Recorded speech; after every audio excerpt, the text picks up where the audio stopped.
Alright, I started a bit earlier tonight than last night simply because I'm still taking time off of work, but last night we went for like 5.5 hours before the first case was completed. And I don't want that to happen. I don't want to be up at 5 in the morning again, if I can avoid it. It should be under G, right? Yeah, G. Oh, maybe it is under T. Oh yeah, because of the... I keep forgetting, I think Steam separates the and basically places it at the end when sorting stuff, like, alphabetically or whatever. But that doesn't happen in Windows for some reason. So, like, here it would say Great Ace Attorney it would be, even though it says The Great Ace Attorney Chronicles, it would, if you look at it in Steam, it basically, it'll say The Great Ace Attorney Chronicles, but it will be like, it will, like, exclude the part. So it'd be, I don't know, something like Great Ace Attorney Chronicles, comma, the.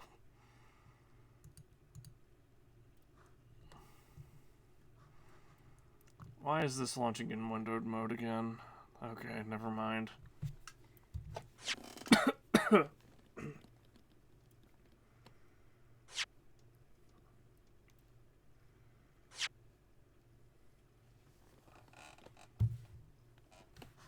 This game supports an autosave feature.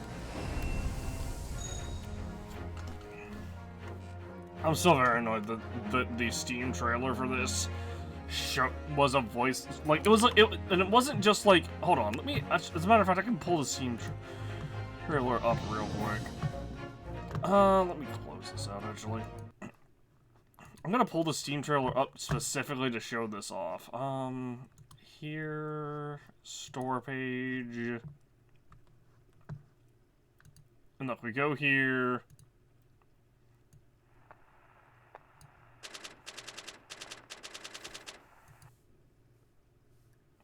Objection! I will become a lawyer. I have to. The defense demands its right to a cross-examination. See? See? That was like an in-engine cutscene. Or, not cutscene, but like a trailer that was made and voice acted specifically, but they didn't bother actually voice acting.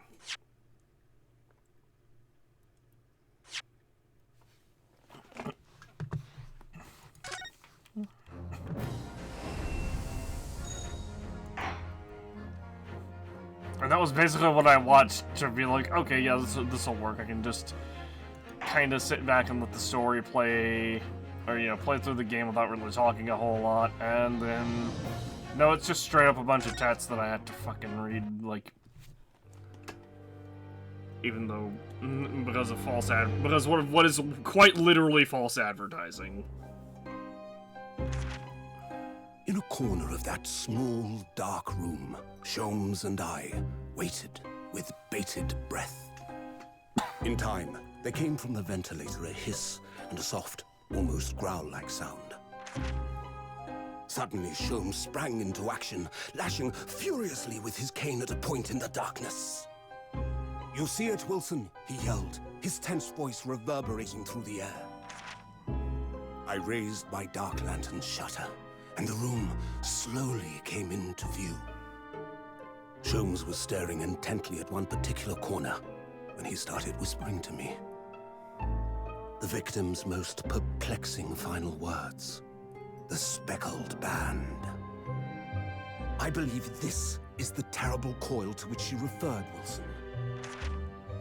In front of us was an enormous adder, its fangs bared as it threatened to strike. It truly was the most terrible speckled band I had ever seen.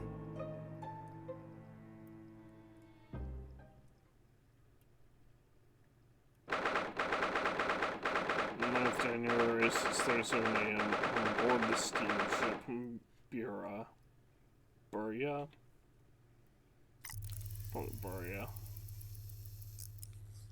So then, let us unravel this mystery and discover what events led to this curious murder.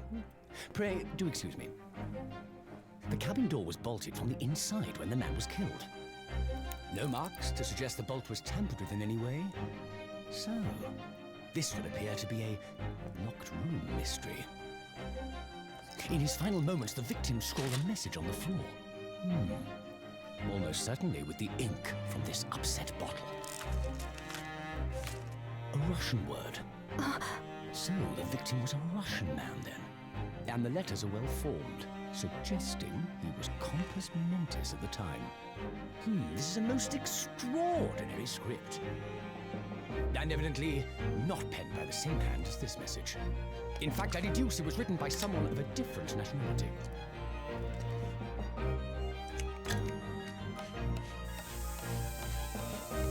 This paper seal was placed just prior to the incident, by the victim himself, I would venture. Well, what have we here? Who are you, and what do you think you're doing here? No one must touch before maritime police come. We must wait! Shh. That won't be necessary. You see, in less than 5 seconds from now, I will reveal the killer to you. What? Don't be absurd. This is murder. And in cabin locked from inside. Ah yes, the locked room. But that mystery is paper thin. You don't mean the culprit is in there? Who are you, and where have you come from? I'm a great British consultant detective, the only one in the world. Sherlock Holmes. I presume you must have heard of me.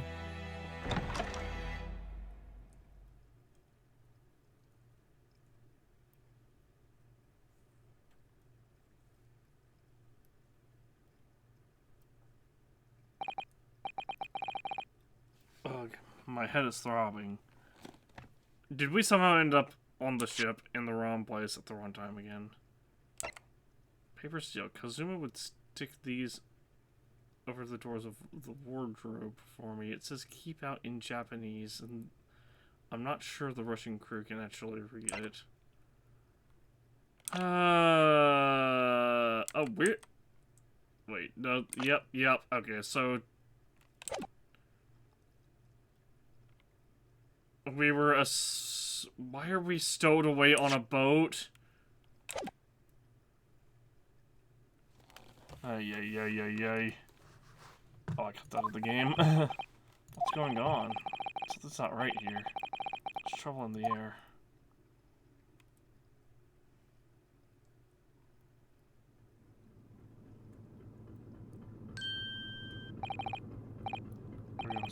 Wait, I can't move. What the? Why am I in handcuffs? So, you wake up now,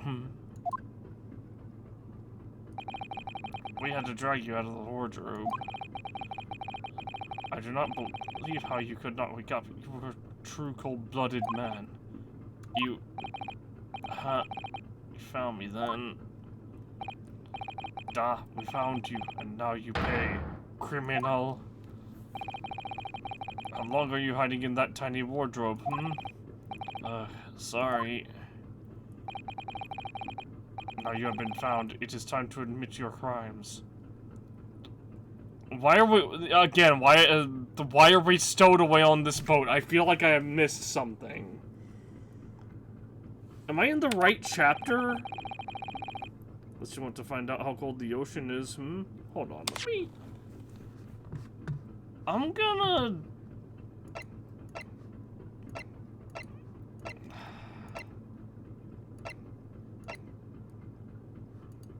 What chapter am I on? I'm gonna drop a save. We'll just drop it save 4.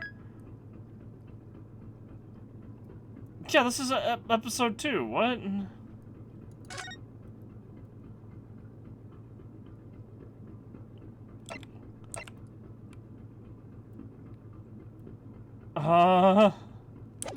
I feel like I have missed so much. I feel like I missed so much information. Because we sure. Oh, is this the favor Kazuma was gonna ask us? Did he want us to come to England with him? Unless you want to find out how cold the ocean is. Hmm? No, I'll tell you everything.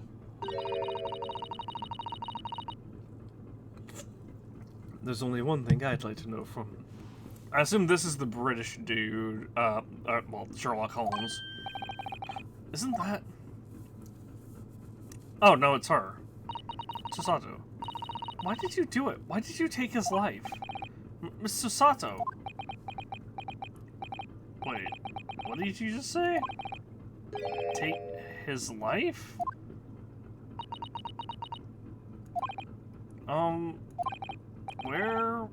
Where is he? Where's Kazuma? Ha! You pretend you do not know. You are a wolf in the sheep's pelt. You are the killer. Do not try to make excuses. What? Kazuma-sama's body was discovered not long ago. Here, in this very cabin, that was bolted shut from the inside. His body? Please, do not try to tell us you were doing this terrible thing in your sleep. Kazuma's dead? But he can't be. And these handcuffs, surely you don't think I have to know. Why did you take Kazuma-sama's life? Answer me, please! No. No!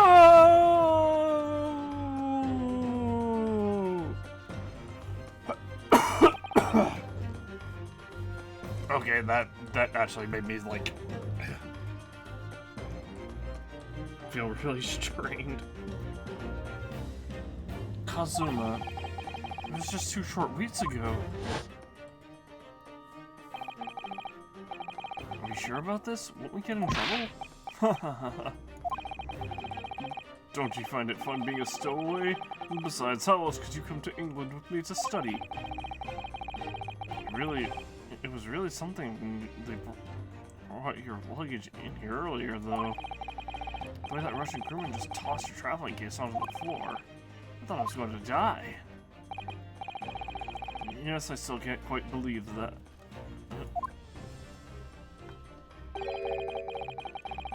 I really didn't think you'd be able to fit inside my trunk. You must be even less of a man than you look. Hey, honestly, I thought I'd broken every bone in my body. It's about 50 days until we dock in Great Britain. But if you can find yourself to my cabin here, I don't expect anyone will discover you. I hope not. I get the feeling those Russians wouldn't be very forgiving of a stowaway. They're a sturdy bunch, that's for sure. I mean, they would... So here's the biggest problem with that. They would notice food being... and other supplies being used at an increased rate. Like, these ships were given, like, enough supplies to basically make the journey, and not really a whole lot beyond that. What I want to know is, why do we need to keep it a secret from the young lady? From our faithful judicial assistant, Mikoto. What do you mean? From your close friend, more to the point. Surely we could confide in her, couldn't we? I don't believe she'd give me away. No, but if she knew what we'd done, that would make her guilty by association. It's best that only you and I know about this. I suppose so.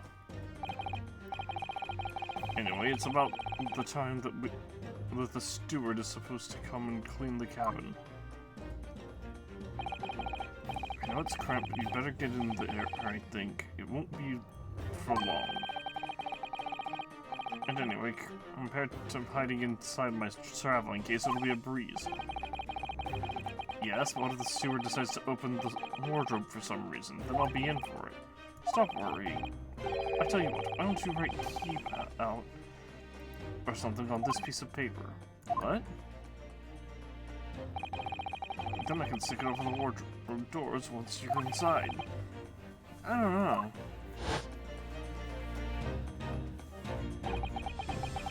I've only been at sea for about 15 days. How can this have happened? Well, we were supposed to be going on this adventure to England together. And more importantly, why did this happen?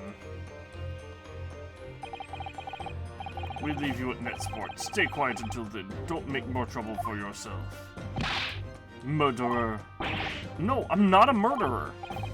Duh, you said before. You said you admit everything about your crimes. No, that's not right. I mean, yes, I did stow away on this ship, but murdering my best friend? No one else could have done it. Admit the truth.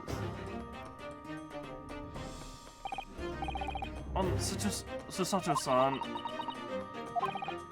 please, tell me what happened. I need to know. Very well. But there's something I would like to ask of you, too. Those eyes. She looks like she's ready to destroy me. This nightmare's getting worse by the minute. So all I can do is try to find out what really happened. About, I guess, the incident? Can anyone tell me what actually happened here in this cabin? I don't understand it. Why would anyone want to kill Kazuma? Presumably that's something you know the answer to better than anyone else. Please. Whatever you say, you were here in the cabin after all. Well, yes, I was, but... He would always wake up before dawn and do his training first thing in the morning.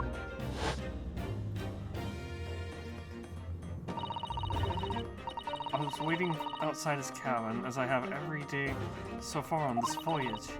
But this morning he did not come. I could sense that he wouldn't. Does that mean he was already dead when Sasato-san arrived at his cabin door, I wonder? I nodded, but there was no reply. Then I started becoming worried, so I went to find a member of the crew. The crewman forced the door open, and when we managed to get inside, there was Kazuma-sama collapsed on the floor.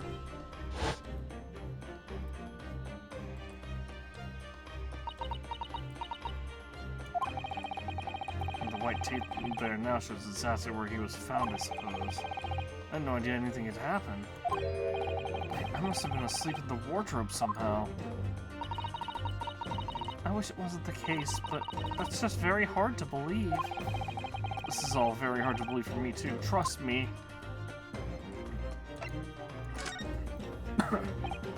He really has been killed, hasn't he? This isn't just a bad dream?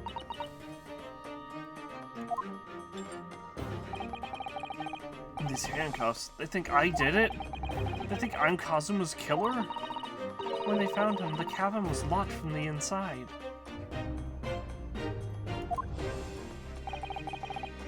What do you mean? There's no access to the cabin via a porthole window, and the bolt on the door can't be operated from the outside. You know, unless you have, like, literally a string that's very, very long. In other words, after the crime, the culprit couldn't have escaped these four walls. What? Or to put it another way, the culprit can only have been somebody inside this cabin. Or do you have some other explanation? This is impossible. I mean, obviously it was a third party who probably exited after the door was burst open or whatever.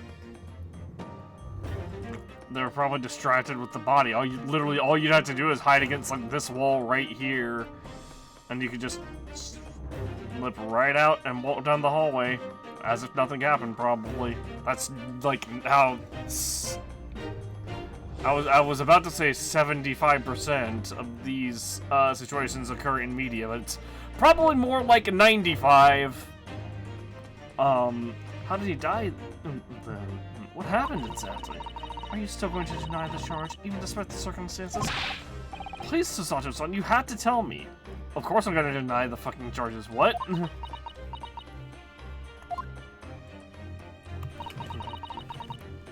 The cause of death is still undetermined. They don't know how he died? The ship's doctor is examining the body, but of course he has no post-mortem analysis experience. I don't suppose we should learn more until an expert has been consulted at our next port of call. So presumably that means there are no obvious external signs of injury then? That's true, yes. Now I've told you everything that I know. So it's my turn to ask you a question. Alright. My head feels so heavy. It's still throbbing like anything.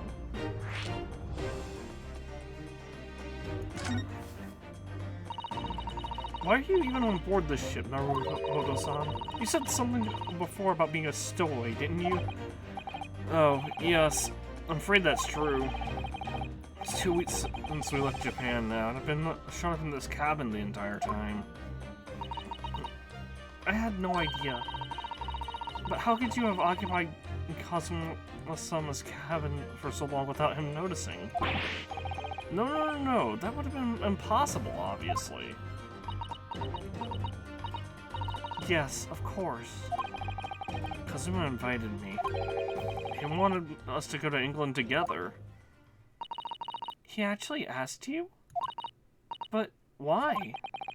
I'm afraid I don't really know the reason myself. I don't understand. Kazuma, why do you want this? What's the real reason? Why go to such extreme lengths to smuggle me to England with you?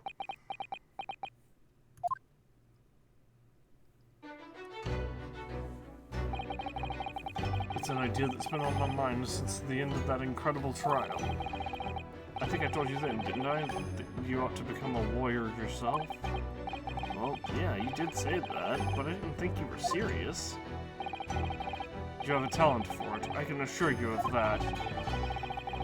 But I've never really thought about becoming a lawyer. Sorry, I yawned. You gotta understand, it's dark and cramped in that suitcase. Well, that's something you can decide for yourself. London is the spearhead of cultural development, the center of the world in many ways. There can't be any harm in seeing such an important place with your own eyes, can there? Oh no, definitely not. But on a personal level, if you were to become a lawyer, then what? Nothing. Forget it.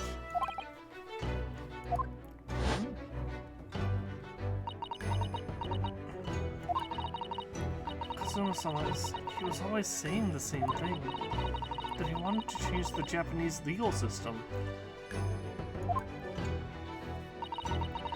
Perhaps he thought that he could do that with you. Yeah, maybe. Something's still bothering me a little. The look in his eyes then. It was darker than I've ever seen it before. Sato-san, I'm sorry that we kept it a secret from you, my stowing away on the ship, I mean. If I know Kazuma-sama, I expect he was trying to protect me, to avoid me becoming guilty by association. That's exactly right-ish. We're perfect, in fact.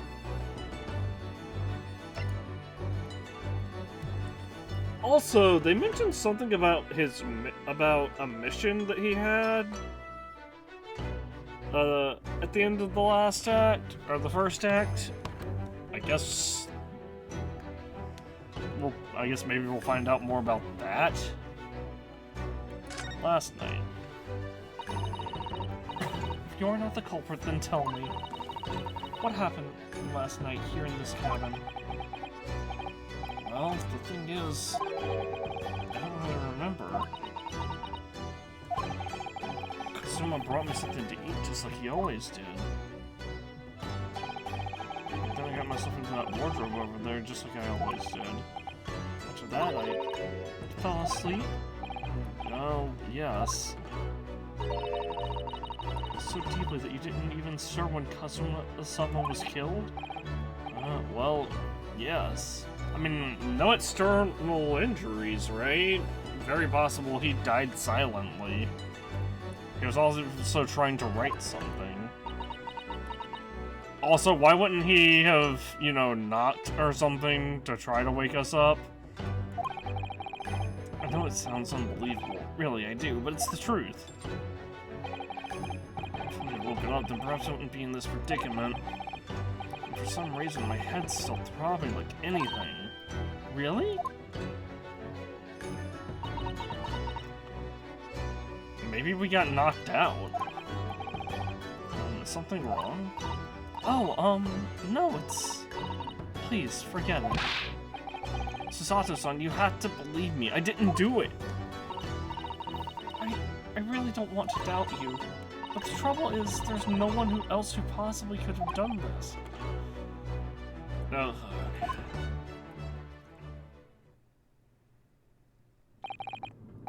Kazuma, I don't understand. Why? Why did this have to happen? Ugh, I can't take this. Don't try to go anywhere. You're the perpetrator of this crime. You can't leave. I can't allow that to happen. I'm sorry, but Kazuma was killed right under my nose here, and I didn't do anything to stop it. Now I'm supposed to just sit around, my hands tied while whoever did this was free? No, I can't allow that to happen. Well, what do you propose to do then? I'm going to investigate. I'm going to find out exactly what happened here. I'm going to work out who took Kazuma's life and how and why they did it. So I'm sorry, but you're going to have to excuse me. Hiya!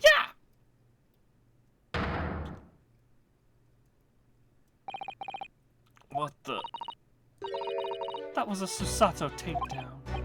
A Susato what? What martial art form is that? I'm going to need you to prove it. Sorry, prove it? Yes, your innocence. I need evidence. But how am I supposed to... Have you forgotten already what you achieved in just a few weeks ago? You successfully defended yourself in court of law. Lady, this fucking seal that was on the outside of the goddamn wardrobe when you found me, that could have only been placed from the outside? Ah, I see. She's expecting me to present some conclusive evidence. Can I do it now? Not yet. I have to get Susato-san to believe me. I'll show her some evidence right now that proves I'm not guilty of the crime. Yes! Tell me, when I was discovered in the wardrobe before, was this piece of paper stuck over the doors? Oh, yes it was. I remember clearly. I thought so, because Kazuma always put it in place whenever I went to sleep in there, just in case the cow steward or another crew member decided to look inside. So naturally, he did the same thing last night as well. Ah! Yes, of course! The gentleman you discovered you peeled that sign from the wardrobe doors before he opened them. But if I were truly the culprit, I couldn't have climbed back inside the wardrobe and stuck this on the outside of the doors on my own. Yes, that's quite true. In other words, it's impossible that I killed Kazuma. Fucking dumbasses.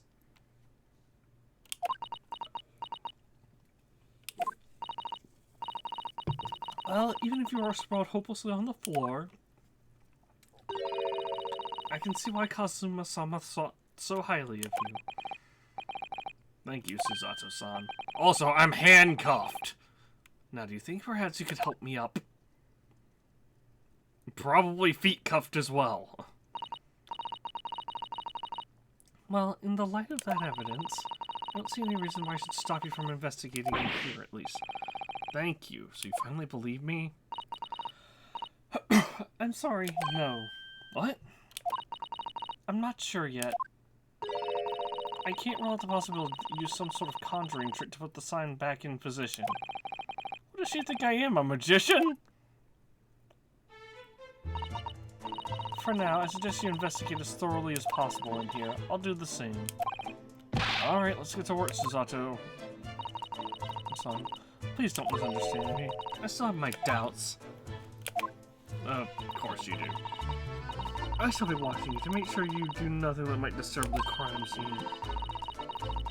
I wouldn't want you using your conjuring tricks to destroy evidence. For example, lady, if I could do that, why would I be in the fucking closet in the room where next to the dead body? Rather, in the closet next to the dead body, but is also in the same room as the dead body. Right. Well, anyway, I should make a start on investigating in here, examining everything I can. Soon, I swear, I will avenge your death.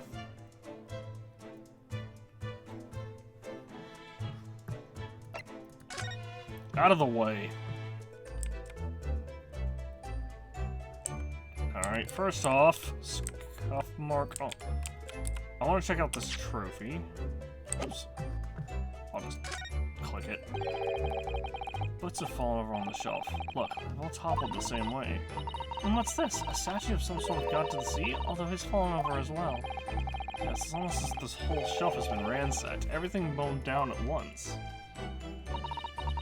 I wonder if perhaps it was Kazuma-san doing his morning sword training, do you think?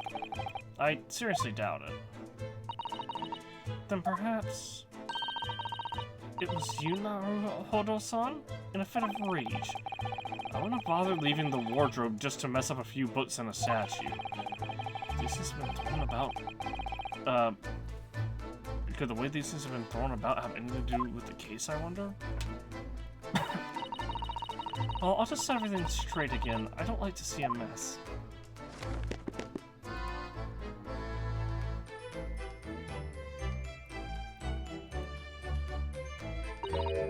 Oh dear, that won't do. Oh, what's the matter, Susato? Whenever I'm examining things, I always find myself so focused I forget to look around properly. Ah, yes, that's not good. I don't suppose you're as foolish as me in that regard, are you, Naruhodo-san?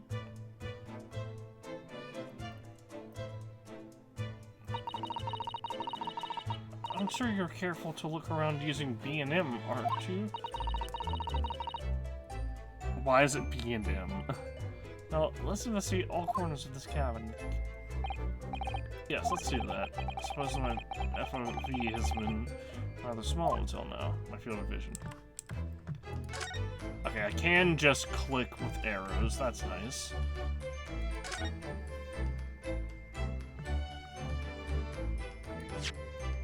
Oh, that's...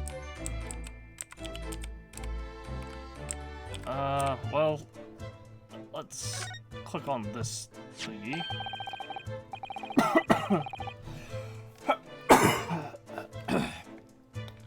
Excuse me. What do you think this is? It looks like a broken piece of glassware. Other thing was, it used to be broken clean in two. The glass is such a beautiful color. It looks like a cute little Netsuke fastener from a kimono outfit. I'm not sure that sounds like Kazuma. He wouldn't have secretly carried a cute little trinket around with him, would he? I mean, maybe. And the mark beside it. What is it, I wonder? It has a sort of brick-like hue. Yes, you're right. It's the color brick, isn't it? And I don't see anything of the same color anywhere else in the cabin.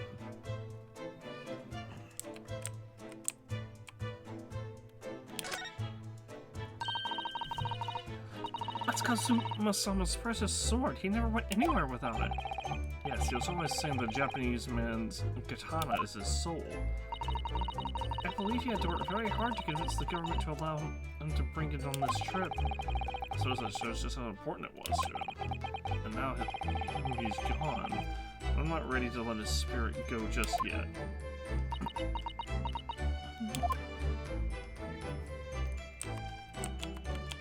Can I re-examine this now that everything's back to normal? Just provided whoever's occupying the cabin, I suppose. It must be well looked at.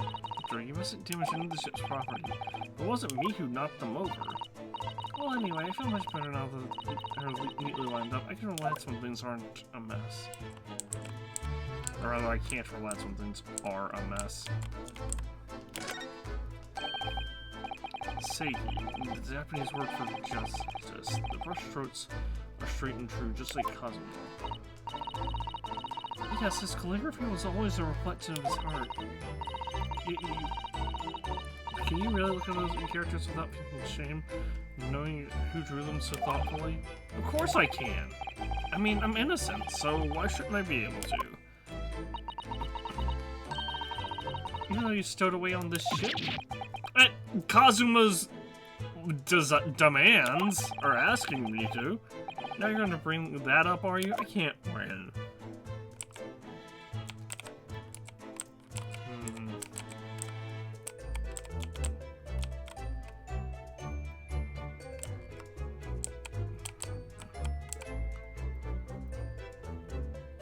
A lot of mystery. If I could hide in those trunks, someone else could have too, right?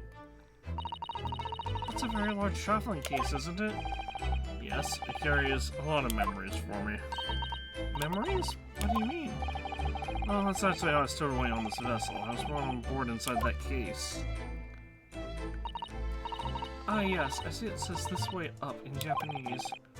Which in hindsight, I should have realized the foreign crewman wouldn't really be able to read. I was turned over and over, and then I was tossed on the floor in here. Oh dear, being a stowaway isn't as romantic as it sounds. I mean, that's also just on the crew for not just literally taking 2 seconds to look at the which way the luggage opens. Well, it was less painful than a Susato takedown.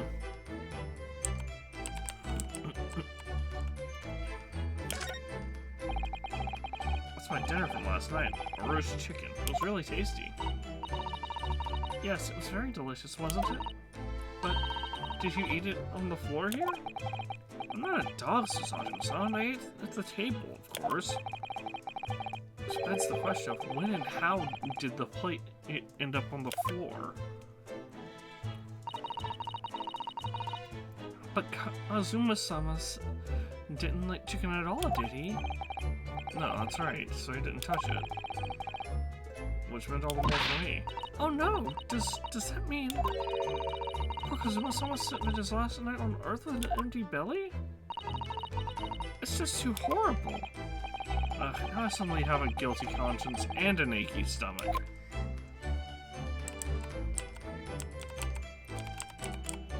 We can't look at any of this mess on the ground.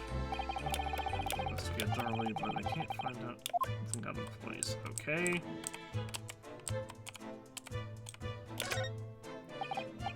Did Kazuma write that before he died? Looks like it's written in ink. He must have knocked over the ink pot from the desk when he collapsed into the floor. I suppose he wrote this message by dipping his finger in the spillage. Poor Kazuma-san. No doubt he was in terrible pain. It's almost unbearable to imagine it. I suppose he was trying to leave some kind of a clue in his final moments, was he? I'm sorry, partner, but I can't read your writing. I don't think that's Japanese, Naruhodo-san. What? Then what language is it? It pains me to admit it, but I don't know. It's Russian. It's not a foreign script I'm familiar with. What does it mean, I wonder?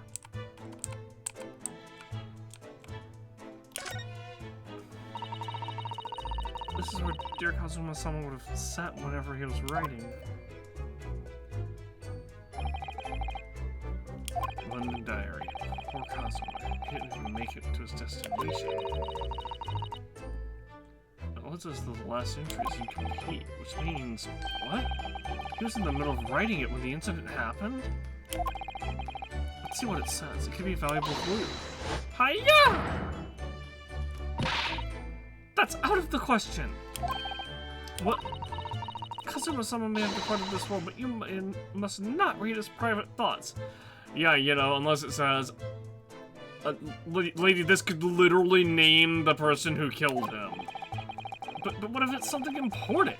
Something relevant to the case? Look, I'm sorry.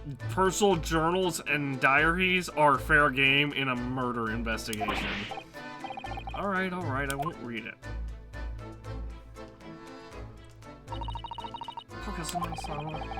I'm not praying into people's personal matters either, but in this case, isn't the need for clues more important?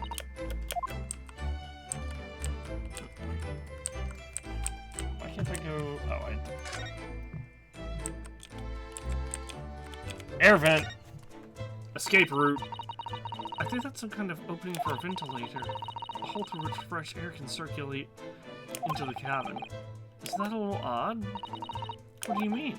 Well, this ventilator, if that's what it is, looks like it must connect to the next door cabin. Yes, it would appear to, but you're right. If its purpose is to allow fresh air into the room, surely it should be connected to the outside. That's true. Perhaps it's so that rain and spray don't find their way in when the seas are rough, or something like that? I suppose. Maybe that's it. What? Who's that? He wasn't there a minute ago. Also, why is he on the desk? As far as I can tell, it looks like he might be European. Oh, how did he... You've noticed the man too, have you? I have no idea who he is or how he got there, but he looks suspicious. And tall. Suspiciously tall. Naruhodo-san, don't tell me. Do you really not know who that is? Well, no. I don't have any foreign friends or acquaintances at all. It doesn't look like a member of the crew. There's something very unusual about him. I did not think examining the vent would be the thing that progresses this. I figured it would be examine the entire room. He's investigating Kazuma's desk. Or is he just playing on it? I can't tell. Well, in that case, we simply must talk with him. Am I just imagining it, or does Susato-san look almost uncontrollably excited?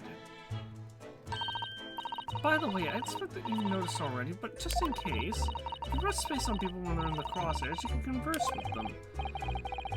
Alright, I'll get this suspiciously tall gentleman in my sight and see what he has to say for himself. Oh, please do. Well, I'm a little bit more...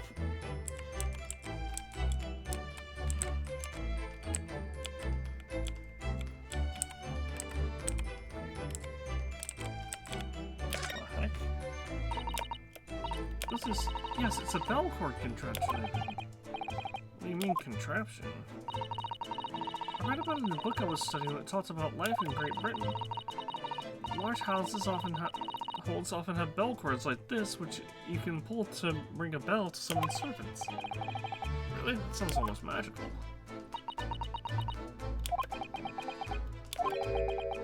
Shall we give it a little try? Yes! In the interest of cultural research, obviously.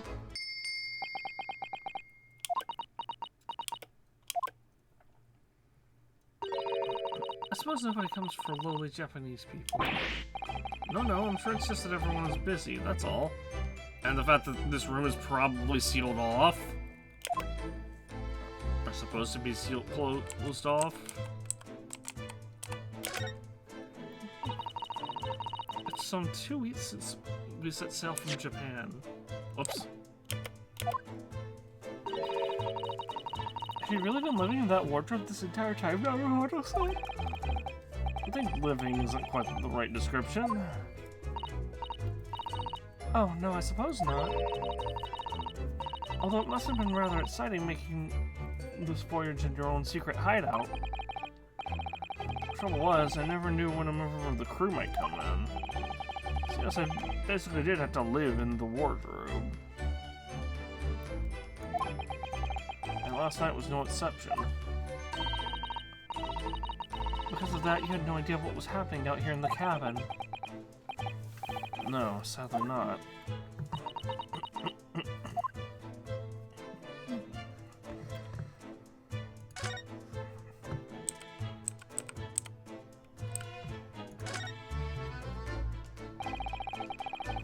These are the rules of passage for travel aboard the SS Buria. It's essentially a list of requests from the captain to all passengers on board. Passengers must not keep weapons or other dangerous objects in their cabins. Pets are also strictly forbidden. I guess an exception was made for the katana. What? Why are you staring at me? Oh, sorry. I was just thinking. Are you more of a dangerous object or a pet? I can't decide. Well, one thing's for sure. Either way, I wasn't supposed to be here.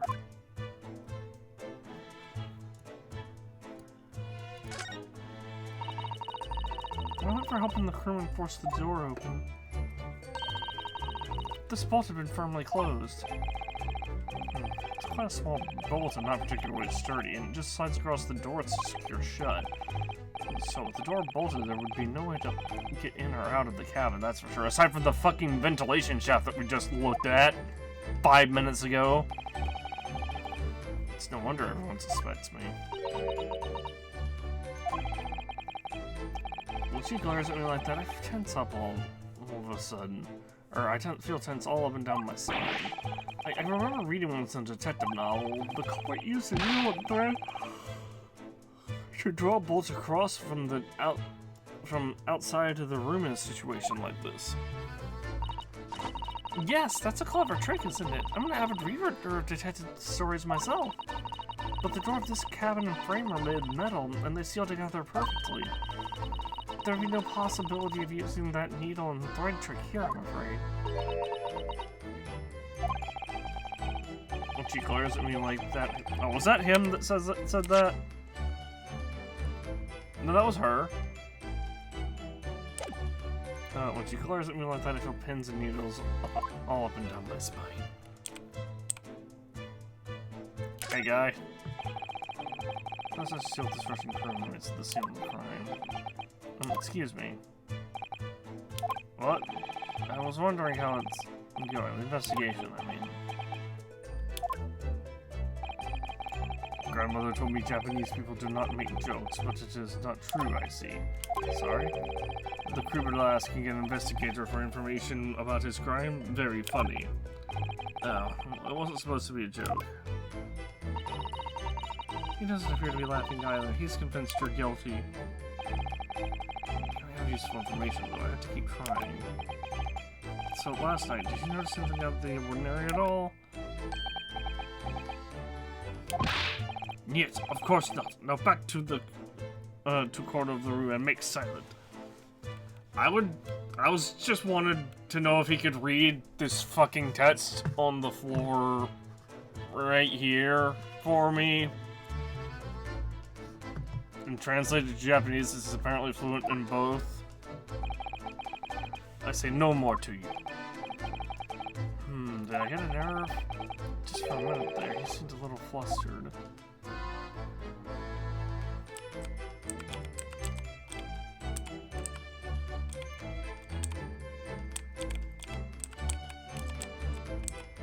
Oh, I can examine the table. There's nothing on this table at all. Plate and cutlery are all over the floor for some reason. Yes, it's strange. Last night when I went to sleep, I'm sure everything was still. No, wait a minute. What is it? That's funny. I can't seem to remember anything about what happened after dinner at all.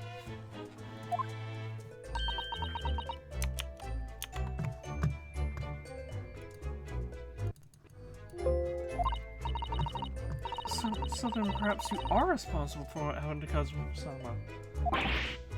No, no, no!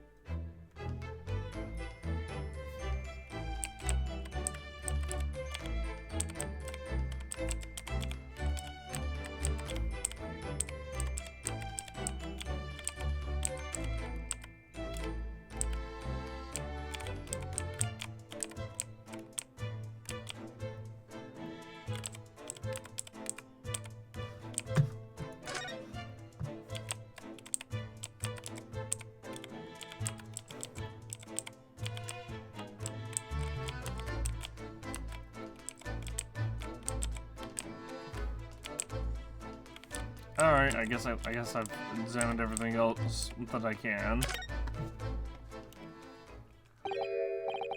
Excuse me.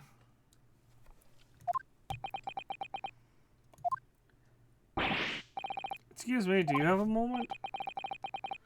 Shh, this is a critical point in my investigation.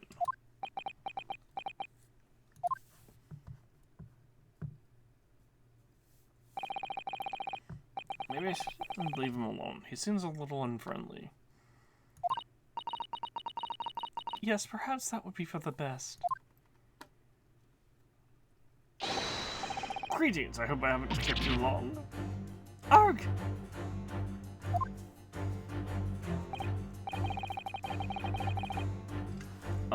No, exactly what were you doing on Kazuma's desk just now?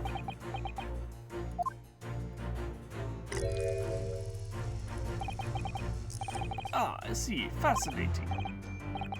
Sorry? What do you see? I feel like he's looking right through me. Oh yes, everything is clear now. The train of reasoning has run its course. My deductions have crystallized. You have been in Afghanistan, I perceive. Just recently returned, if I'm not mistaken. Sorry? What?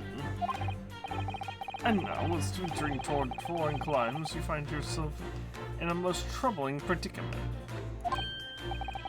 Oh, well, that's true at least. But how? Well, you're 1 for 2, but the 1 for 2 is the equivalent of a fortune teller telling you that it will rain sometime within the next month. And you're not in like a desert climate, I should say.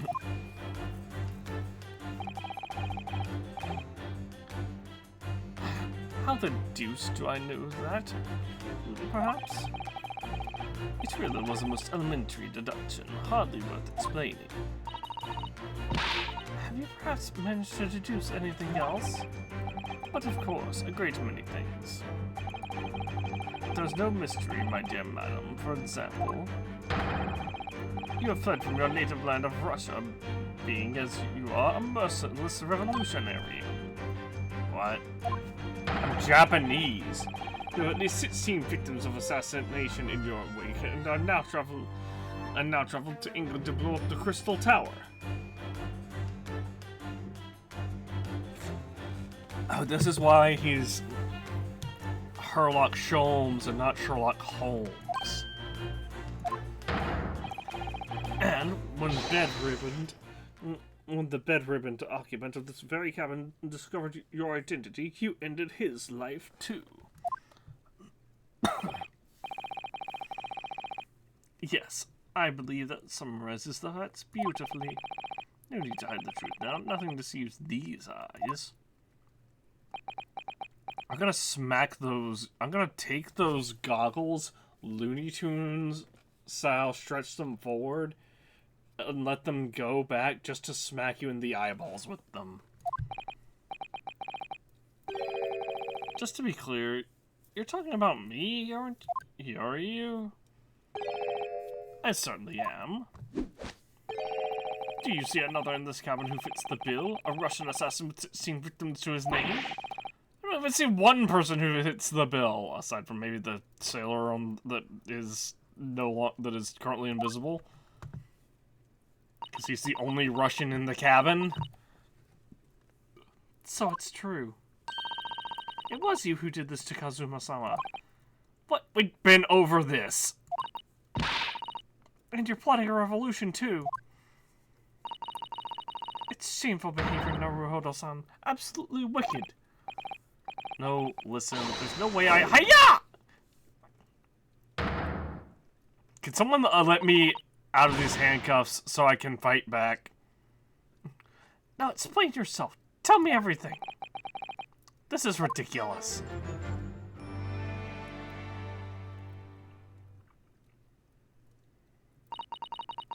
How could you do it? For pity's sake, open your eyes. I'm not a Russian revolutionary, obviously. Oh, forgive me. And as for you, what kind of deduction was that? You were just saying the first thing that came into your head. Ah, but was I not right? Once venturing toward foreign climes, you do find yourself in the most troubling predicament, do you not? Well, yes, maybe. Ha! There you have it, you see. What do you make of that? Well, to be honest, the ship is en route to England, and I'm in handcuffs at the scene of a murder. So I'm not really sure you could call it a deduction. It's more plain observation. Indeed. And observation, my dear, is the basis of all deduction. My method is founded upon the observation of trifles, you see. I announce my findings with a brassy certitude. And more often than not, I'm right. I don't think you introduced yourself. Ah, my apologies. How remiss of me. I am none of the greatest detective of the century, known to men and women all over the world. The inimitable Sherlock Holmes. So, it's really you, the actual Sherlock Holmes? The very same. The inimitable. I don't know what that word even means. I'm pretty sure it's just made up to show how stupid he's supposed to actually be. Actual Sherlock Holmes. Do you know this man, Sasato-san? Most famous detective in the world? Naruhodo-san. Of course I do. There's nobody who hasn't heard of him. Except for Ryunosuke. What planet have I been living on then? We must ask him what he's deduced. He will have worked out the case entirely. I'm sure. I bet he didn't even notice the fucking vent that you could easily up to get out. It's very simple. Pull grate and then put grate back in place once you've hopped out of the room. Also, if there's no signs of external trauma, why have we not ruled out poison? Really? Why do I feel uneasy about this?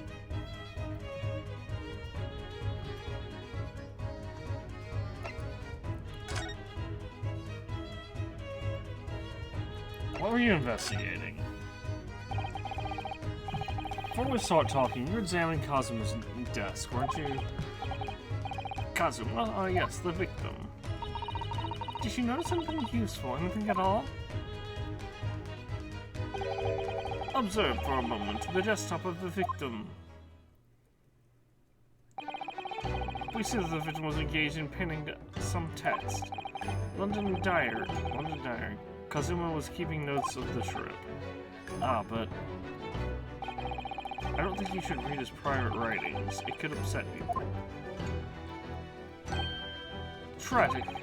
And something you ought to perhaps elucidate before the act of reading. You mean you've read it already? It is my business to know what other people do not. Yes, believe it or not, I know a smattering of Japanese. Oh, I see. Well, you're about to know what a Usato takedown is. Sasato-san, aren't you going to throw the detective with one of your trademark takedowns? I'm sorry, Naruhodo-san. What on earth do you mean? Life is so unfair. Anyway, to return to the matter at hand, namely this diary belonging to the victim, it would appear that the final sentence is incomplete, as if the author were cut short. Tell me, what is the nature of the writing? Pray, be precise as to details. Oh, but I thought you knew Japanese. A smattering, dear boy, a smattering. Sayonara, bonsai, mikado, nado. I trust you're suitably impressed. But this diary is filled with complicated-looking characters, of which I can read precisely none. So what was all that showing off about before then? If you'd be so kind as to show me, I would be happy to read it to you, Mr. Sholmes. I'm much obliged, my dear madam. The final entry here in Kazuma-sama's diary consists of just two short sentences. The first reads, 1:23 a.m. I can hear a faint whistling sound. A whistling sound? These are very deep waters. Pray, go on. The second sentence reads, 11:35 a.m. What looks like some sort of speckled band is dangling from the ventilator grill.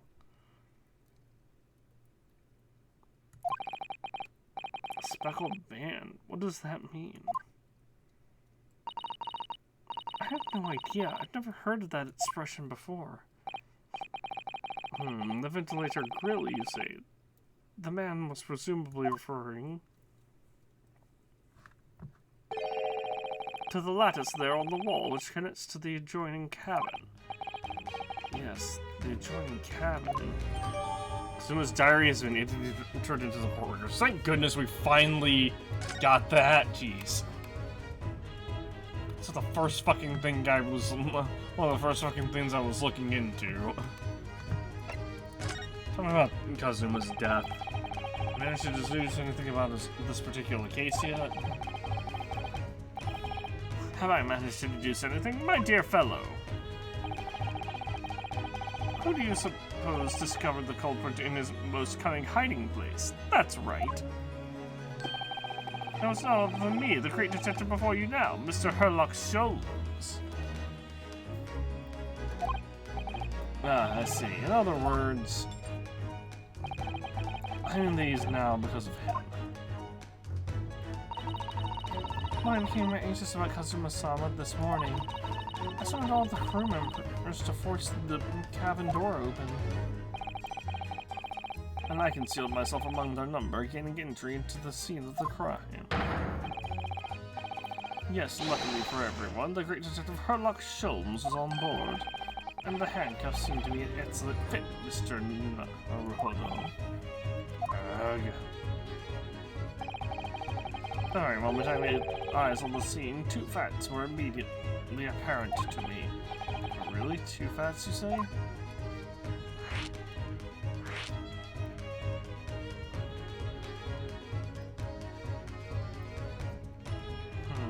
Let's go to your we'll just go two facts. Mr. Sholmes, please tell us, what two facts were apparent to you when you first came into the cabin this morning? Yes, but first, let us be precise. The two facts in question were immediately apparent to me. Yes, I understand, but what were they? Allow me to elucidate. The two facts that I deduced from a momentary glance at the scene of the crime were as follows.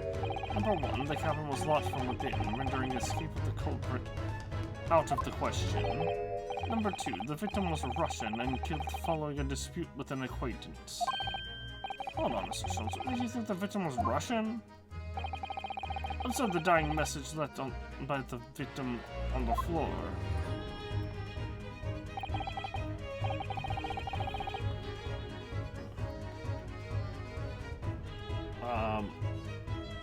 I don't know. I believe the proper name for that is actually Cyrillic. So I'm not even going to try to pronounce that. That is the Russian word for wardrobe. Do you really think Kazuma-sama could have left a dying message in Russian?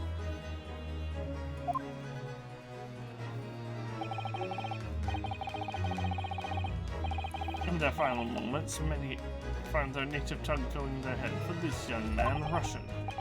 Kazuma was Russian, was he? Initially, I considered Orderab. Maybe the name of a killer.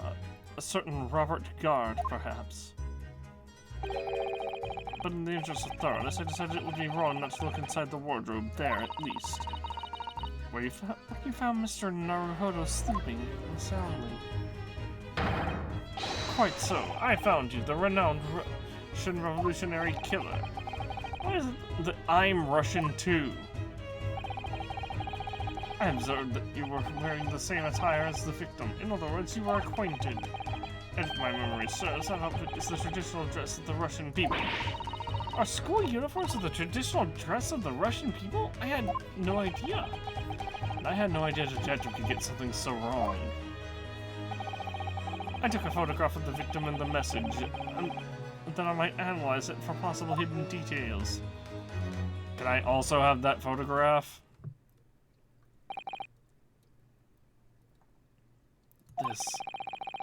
This was taken immediately after the young man was discovered, but before the body was removed.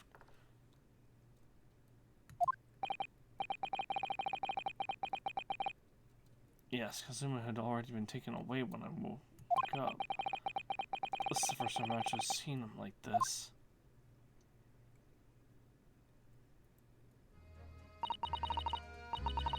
Are you alright, Mr. Naruhodo? Oh, yes. Thank you. Photograph of the crime scene added to court record. Can I ask you something, Mr. Sholmes? What, pray?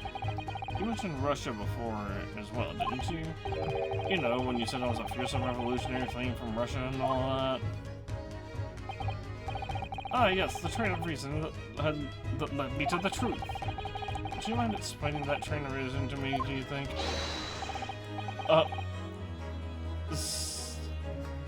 Whatever this means. Certainly if it interests you. Naruhodo, we're gonna be here all fucking day, if we, all fucking night if we do this. Can we, let's just open this.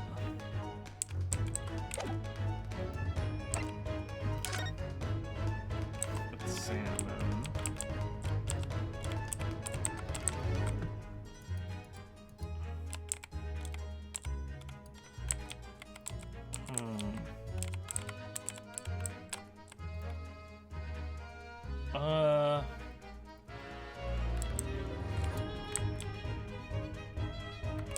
This is not a very good picture. Wait a minute. Some of these letters are faded.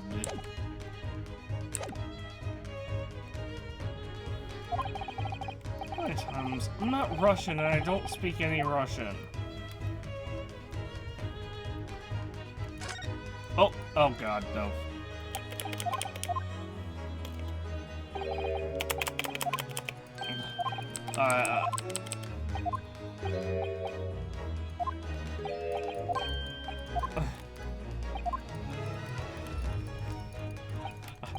I accidentally hit the thing and there's no way of speeding through this. There's no speed fast. Even if there was, it'd still be like...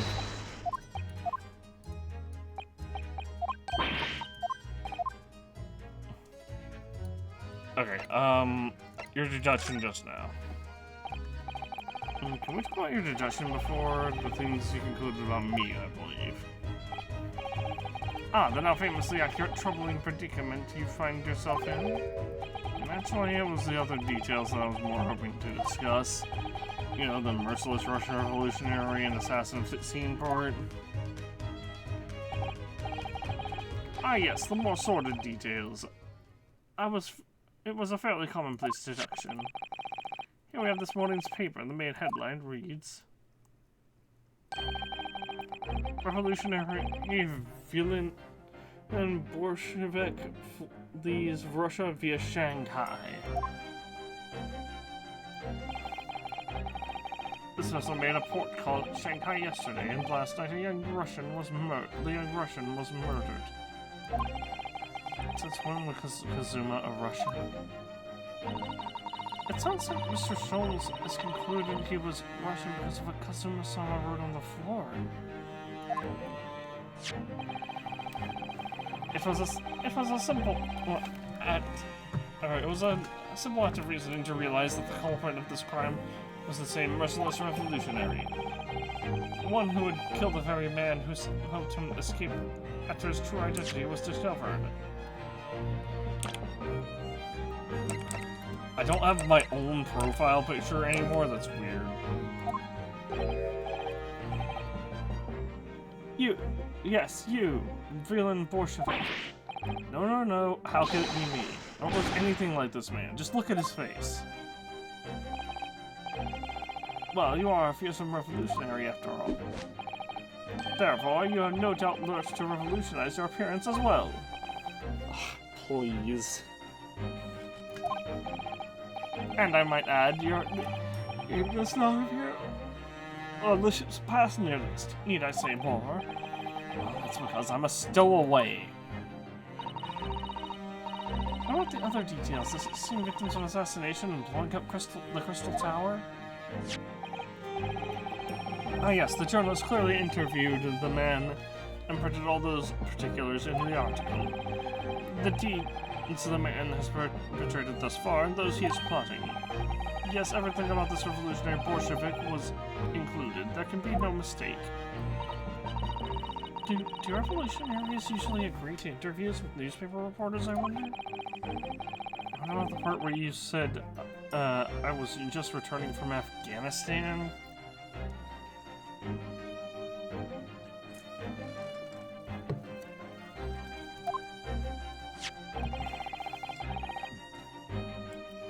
Also quite clearly stated here in the article.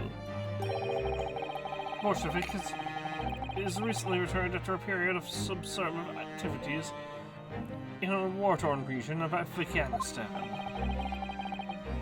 Where even is that anyway? This Afghanistan place. I'm surprised they don't know that. I mean, I know it's Middle Eastern, or in the Middle East. I could, like, if I saw it on a globe, I could probably point to it, but I don't know.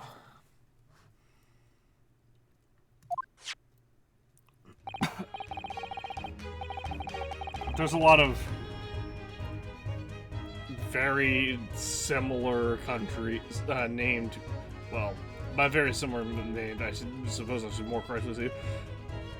There's like at least 3 or 4 countries that all end in Stan, kind of all in the same general area. Here, take the paper for yourself, as a little memo of this great deduction. Oh, thank you. So, I've absorbed all that is of interest to me within its pages, but I see no rubbish bin nearby. The article about the revolutionary has been entered into the court record.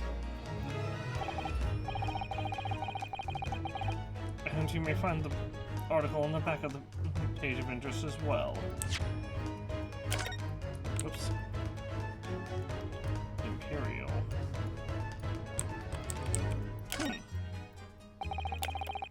Plus the suit number is engraved on the back here. If you lose your pen, they won't accept you, so you may sue at the university. You may not come in, as they say. Of course, you can get a new pen. Maybe if you can just tell them your number. I've actually lost mine twice already, but I still don't know my suit number by heart. So I must forget to write it down somewhere, but then I forget not to forget that.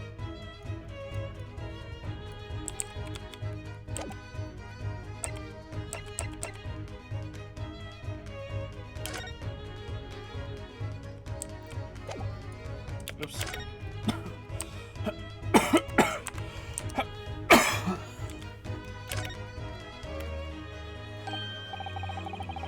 This is interesting. This is interesting. If that's the relevant number of this one. I don't know. I mean, it looks like it might be interesting. I can't read a single word, I'm afraid. No, nor can I. But look at this picture. Perhaps it's about a beautiful young Russian princess, do you think? She is very pretty, isn't she? I suppose you enjoy articles like this, do you? I don't know. I can't make any sense of it. I'm glad you've noticed this article.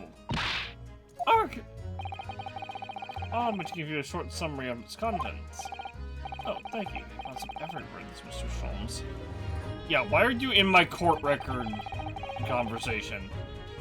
This is supposed to be like a like a fourth wall breaking thing between him and assistant. It's about the disappearance of a young lady last night.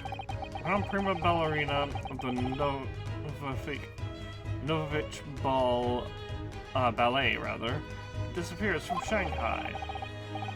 During a performance in Shanghai, the famous dancer was reported missing. This is, of course, the talented young Nikolina Pavlova. Why are Russian names so hard to remember? It would appear that the woman was in costume when she was found to be missing from her dressing room. Or the diamond tiara you see pictured, which is worth some 20,000 rubles. Why would they not just steal the tiara and instead kidnap the whole person? Oh, how much is 20,000 rubles? I have no idea, but I'm quite sure it must be an unbelievable sum of money.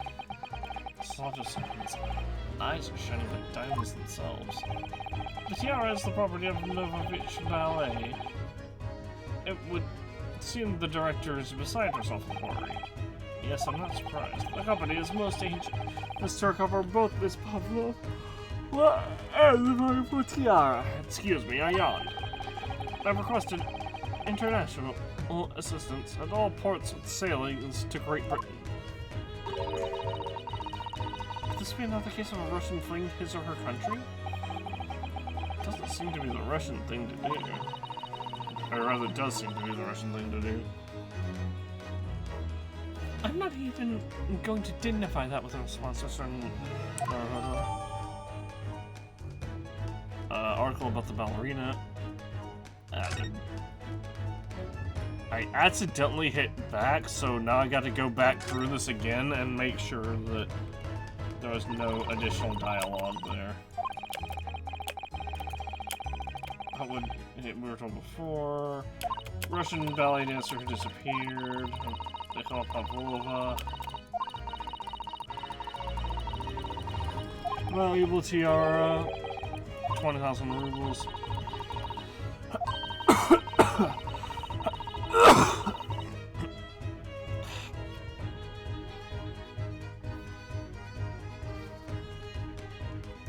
Before you be given change from that amount, you have to bring all the keys in the cake shop. Reservations really running away with it.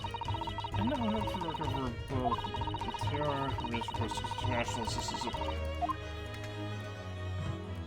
All sailings. Okay. Well.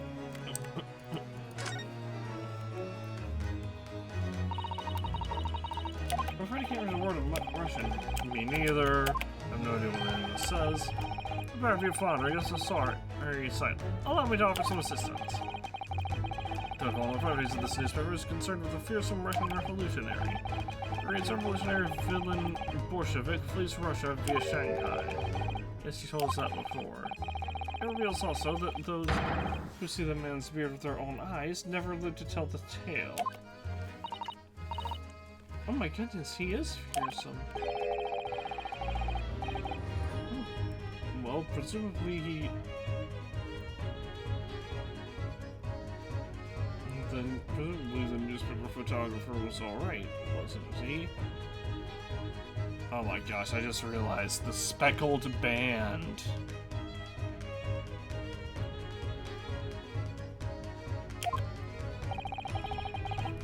The solution is obvious, of course. If he decides his beard to that degree, he need only shave it off. I'm not quite sure that's the problem, Mr. Sholmes.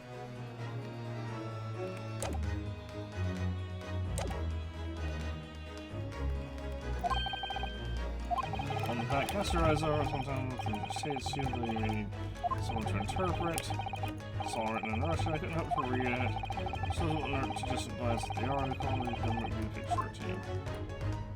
We've already done that.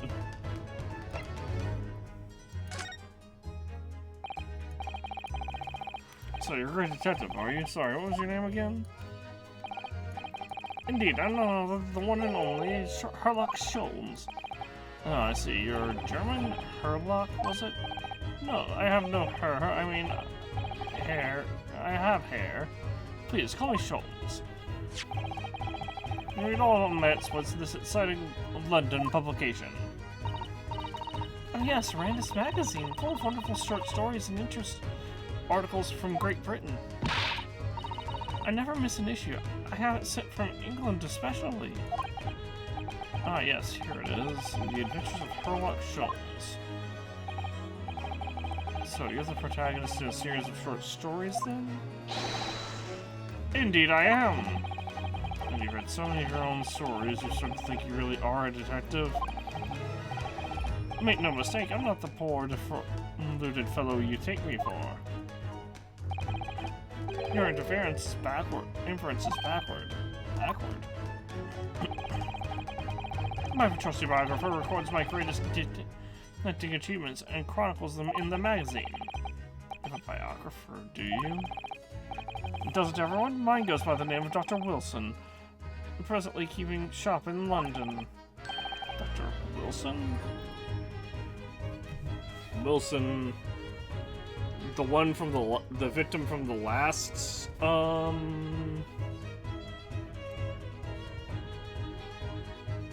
victim from the last case, I believe, right?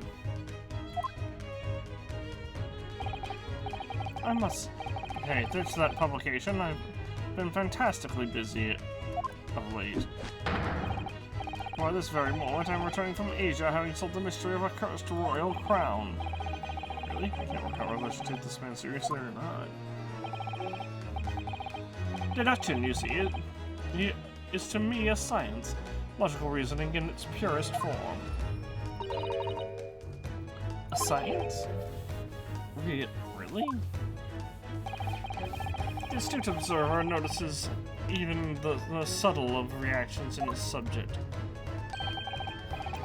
A furtive glance, a twitch of a muscle, a slight inclination of the posture. Fingernails, arm sleeves, furrows in the skin. All of these things are data. Right. And the trained logician makes deductions from this data in the blink of an eye. And the ultimate conclusion is, without fail, the truth. As I demonstrated only a few short moments ago.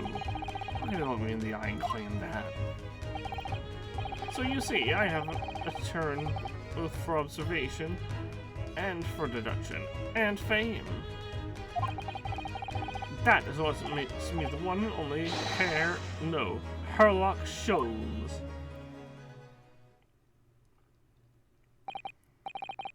So I believe I've given you enough to consider for the time being, at least. Ah, do you have somewhere to go?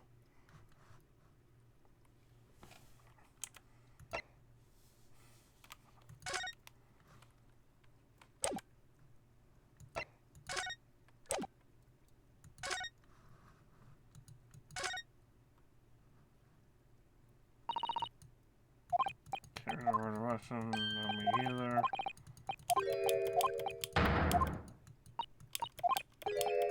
I was hoping I would, by clicking on the picture, it would more correctly focus on the picture, and we could be like, oh my gosh, speckled band. What looks like some sort of speckled band is dangling from the ventilator grill.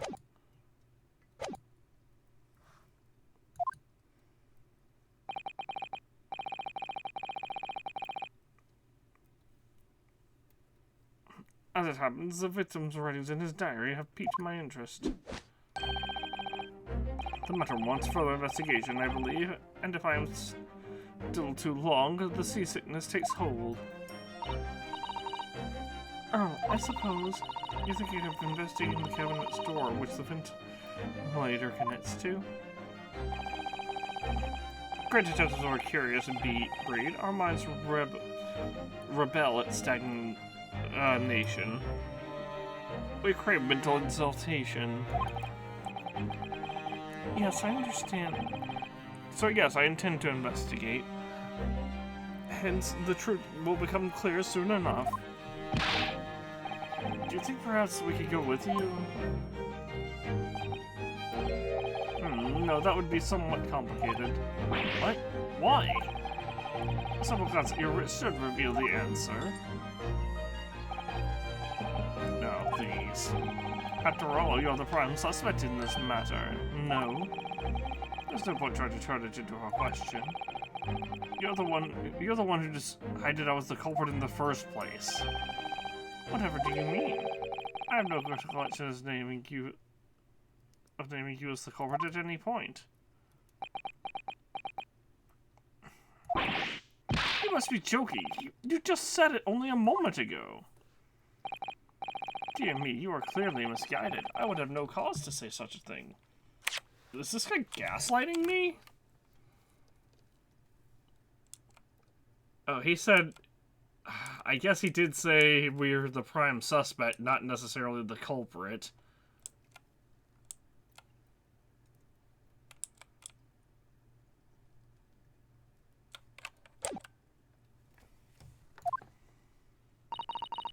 Well, actually, Mr. Sholmes, I did hear you say that, too. Oh. You're quite sure? Well, that's very strange. Oh, no, that's right. When he opened the door, he was like, the culprit's in here. I wouldn't have said you had the face of a criminal, you know. Not really. So what, were you looking at my knees before? Some great detective you are. Well, anyway, that was then and this is now. What do you mean? What I mean, sir, is this. If you are the culprit, then you must play the part more convincingly. Roll over and accept your fate. Now he's just being plain rude. Can I slap this guy with my handcuffed hands? And he goes off, having just slapped in my face. His sense of humor just twisted his name. Son, what are you just standing there for? We must go investigate the cabinet store as well. Are you forgetting something? What about these? There's no way I can... Hi-ya!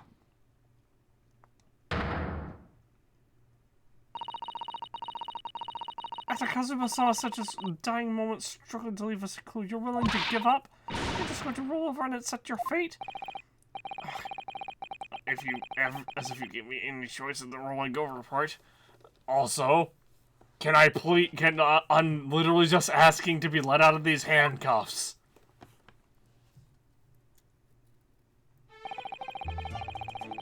I think we still have some investigation to finish off in here first, don't we? Let's go around examining what we can in this cabin while we wait for a chance to slip in the store. Good idea. The situation doesn't look good for me, but there's still things I can do to help myself. I owe it to Kazuma to do everything I can to find a way out of this and bring the real culprit to justice. Is that something wrong now, Naruto-san? Oh no, it's just that crewman standing by the door. I can't help feeling like I've seen him somewhere before. Oh yes, you're right. He does look familiar. Excuse me, sir. Oh my gosh, it's the fucking police guy again. Yes, what can I do for you?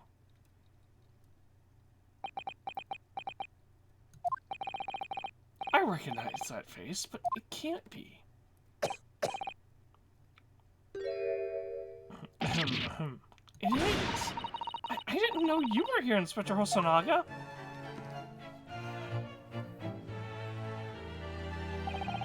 Hello again.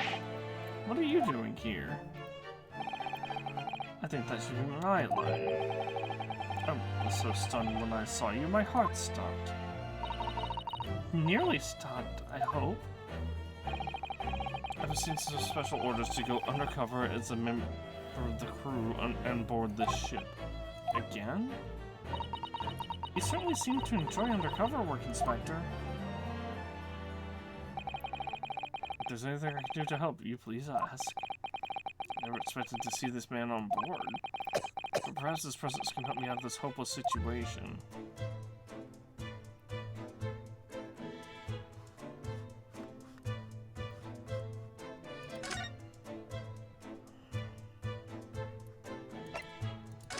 Permission to investigate? We're doing what we can to investigate Kazuma's death ourselves. I thought you might be. You didn't do it, did you? You're not the killer. Of course not.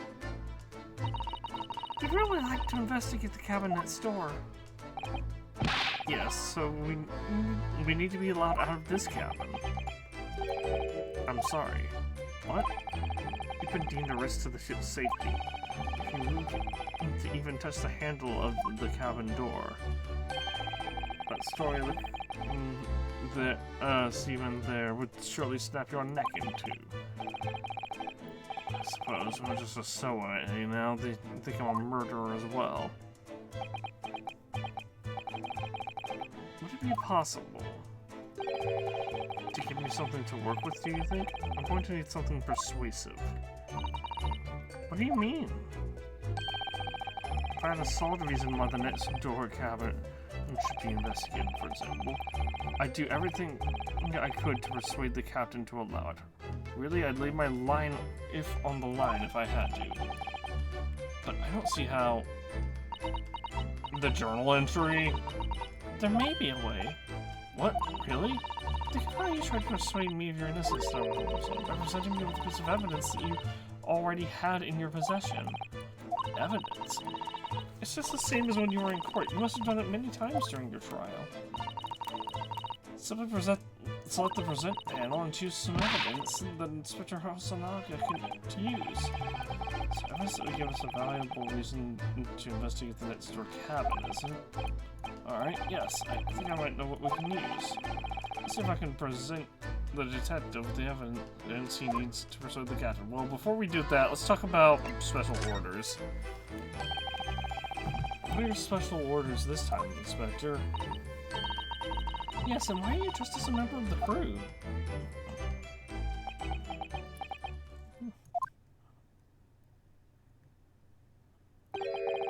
I'm so sorry. This isn't all my fault. I take full responsibility. For what? My orders were to act as Asanagi-san's bodyguard. I was a Minister of Justice in Jigoku. It was Minister of Justice in Jigoku who pushed for this overseas study tour to go ahead. He entrusted me with ensuring that Asanagi-san reached Great Britain without being assassinated. Assassinated? How could that have even been a possibility? I'm not sure, but these are complicated times. There are tensions between the world's greatest powers. Master Jigoku said we should be prepared for all eventualities. This is incredible. I don't believe it! Kazuma-sama was assassinated? Obviously, we couldn't get Asogi-san a visible security escort. Which is why I'm undercover for now, posing as one of the crew. I see. So there were like 4 fucking people who could have potentially prevented this. And I didn't take my eyes off him the entire time we've been on board, from morning until night, every day. But I never imagined it would happen here, inside his own cabin, not here on the first class deck.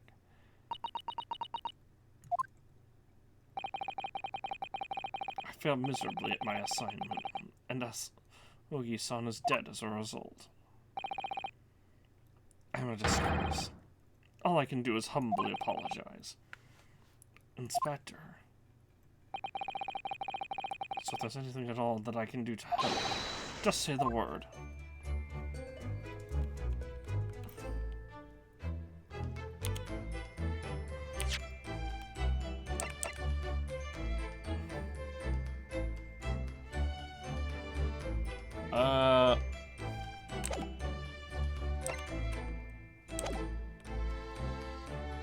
Oh, present.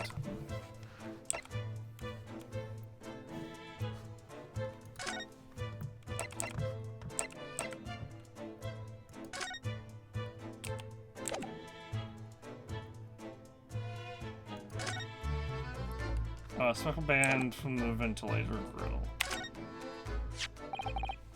What's that? It's Kazuma's diary. Just before he died, Kazuma-sama wrote something about rather strange in his diary. Strange. In what way? He wrote what looks like some kind of speckled band is dangling from the ventilator grill. A speckled band? That is strange. Yes, we're still trying to work out what he meant by that, but what I'd like to know is... Don't tell me. The ventilator, is it? You're very astute, Inspector. That ventilator clearly joins the next door cabin. That's right, so if we can investigate in there, we might be able to work out what the speckled band was. Alright then. I can't leave this cabin at the moment. I'm stuck here until we arrive at the next port. The captain has given me strict orders to guard the scene of the crime, you see. I'll have to entrust the investigation to you. Really? You're willing to do that? Yes, as long as you don't leave the first-class cabin area. I'm afraid I can't remove those handcuffs, though. But what about the captain? Aren't you going to go against his direct orders? I'm out of my word. But I promise you that I'll lay my life on the line if that's what it takes to convince the captain. After all, I failed to keep Asogi-san safe. This is the least I can do. Thank you. Let's seize the moment then, Naruto-san. Just let it move and we can leave this cabin at last. Move. Alright, let's see what we can find out.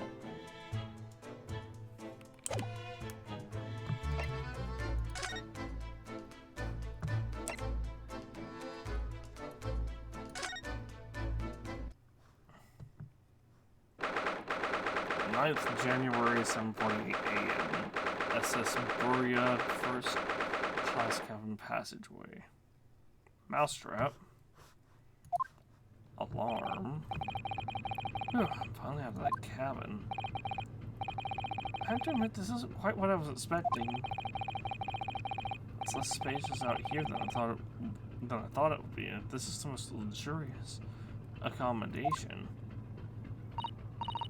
Yes, indeed. Kazuma-sama was being sent on this study tour by the government. That's why he was being put up in a first-class cabin. Even so, this is about twice as large as my accommodation in steerage. Really? That must be awful. Oh, look over there. It's one of the crewmen keeping watch. Emil is enormous, even if he is sitting down. The door next to him leads to second-class accommodation. So this is making sure that no one comes in here who shouldn't. I suppose. Like people in handcuffs. Naruto-san, you look like a little boy visiting a toy shop for the first time. I would have thought you'd be used to this ship by now. We've been at sea for 2 weeks already. Have you already forgotten that I spent 99% of that 2 weeks in a fucking dresser? Well, yes, I know, but the thing is, I was inside Kazuma's trunk when I first came aboard, and ever since then I've been shut up inside that little wardrobe. It must have been a very trying time for you. Please don't give me that pitying look.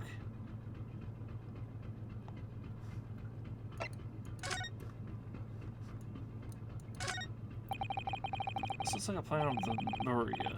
It shows each deck to... Look. The Buria has a large-scale steamship with triple-skinned hull. What a marvel of engineering.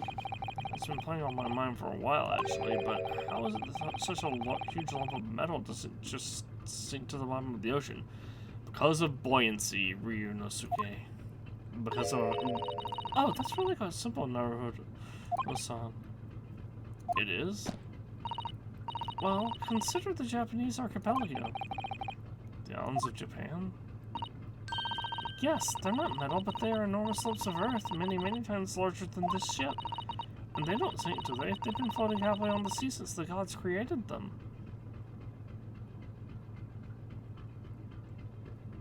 That's not how islands work. Well, I suppose so. That's not how islands work. Islands are large masses of land underneath the ocean, and essentially the top of that landmass is like sticking out from the ocean. Think of like an underwater mountain, and the top is just sticking out. It's also kind of how continents work as well. It's a huge book on the on top of the table there, and there's a pin next to it. Yes, that's like the ship's log. Should we have a little look through it? The writing is so neat and precise. Every detail about the voyage has been meticulously recorded. Huh, you wouldn't expect a rough and ready sailor to have such beautiful handwriting. And nothing. No reaction at all. I thought he might appreciate the compliment. I'm not sure that rough and ready is much of a compliment, Naruto-san. Even to a sailor. Anyway, last night's log is mostly blank. My audio broke again. Presumably that means there was nothing to report.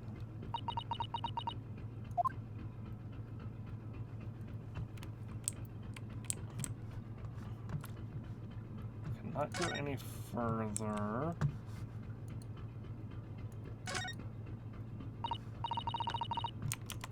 Hold on. Do this brick again. Ah, a trap for catching mice. Must have plenty of those back home in Japan. Although those seem to be using a lump of chalk or something to spade. Let me see. Yes, I think that's what is called cheese. It's made from the milk of cows. Cheese? I wonder what that tastes like. You can't eat it, Naruto-san. The trap will snap shut on your fingers. Really? But I suppose you're right. You weren't actually going to try it, were you? All I've had to eat for the past couple of weeks are Kazuma's leftovers. You don't know how hungry I've been in that wardrobe. Poor you. I'll find you a little snack later. What do you think this is? It's a very pleasing shape, isn't it? That's the emergency alarm. It's probably best not to touch it. Oh, an alarm. It says press only in times of emergency. It sets alarm bells ringing all over the ship and brings the vessel to a complete stop. Oh, this I had to see. What are you doing, Hodo-san? You mustn't touch it. But this is an emergency situation. Just look at these handcuffs. You know full well that's not what the alarm is for. If you were to bring this vessel to a standstill for no good reason, you'd be in an even worse situation. I wish everything would just stop. This ship included. If you have to do something foolish, at least make it something that doesn't affect everyone else.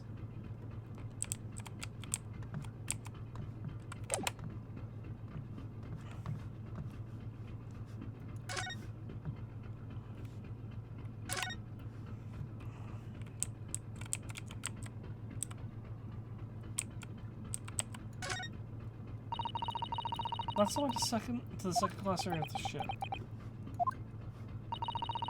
Something wrong? I was thinking about making a run for it, just for a moment. Things aren't exactly going well for me. I might be wrong, but I imagine the moment you reach for the handle of the door, that probably seem it would surely shoot you dead.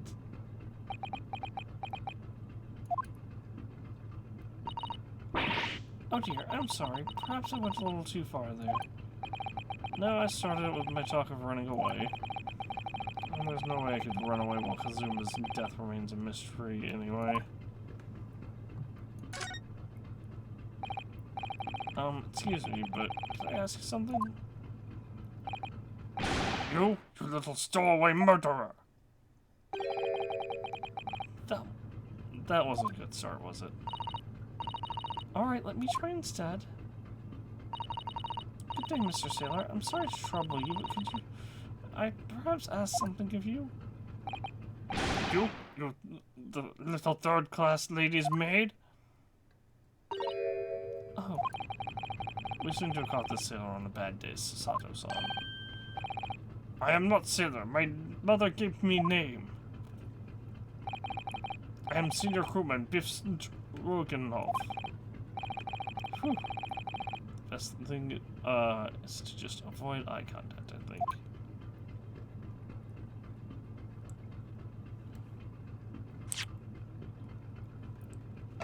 I can't present.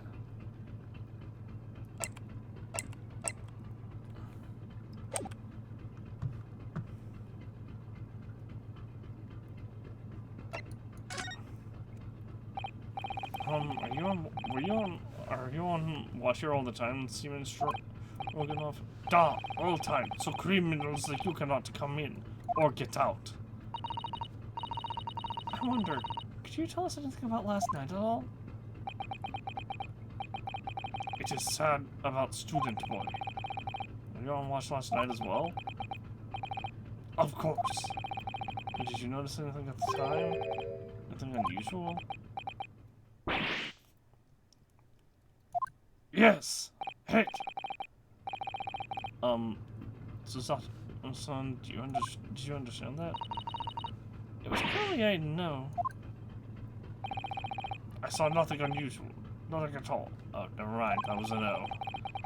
I saw three and me being a native English speaker and not knowing any other living languages.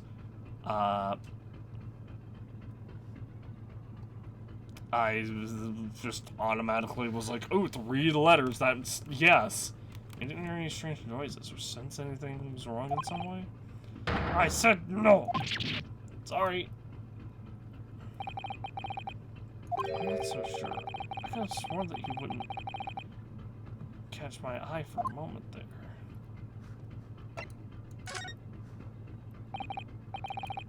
Now, Mr. Stroganoff, about this first-class cabinet. Here we are in finest part of Boreas steamship for very important persons. What sort of very important persons? Government officials, kings and queens traveling in secret, many important persons. That is why I'm always guarding this place.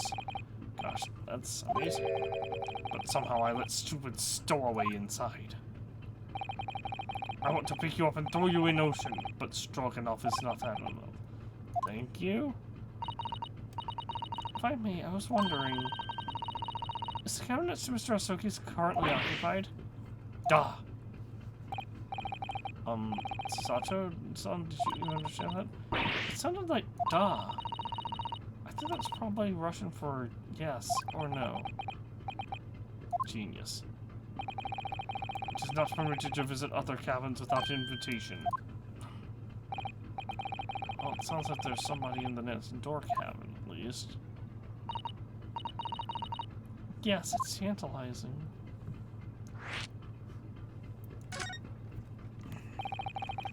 She tells she's traveling in the cabinet to Mr. Asogi's. His name is Mr. Grimsby Roylott. He is a very important Western gentleman. That's gotta be an acronym, right?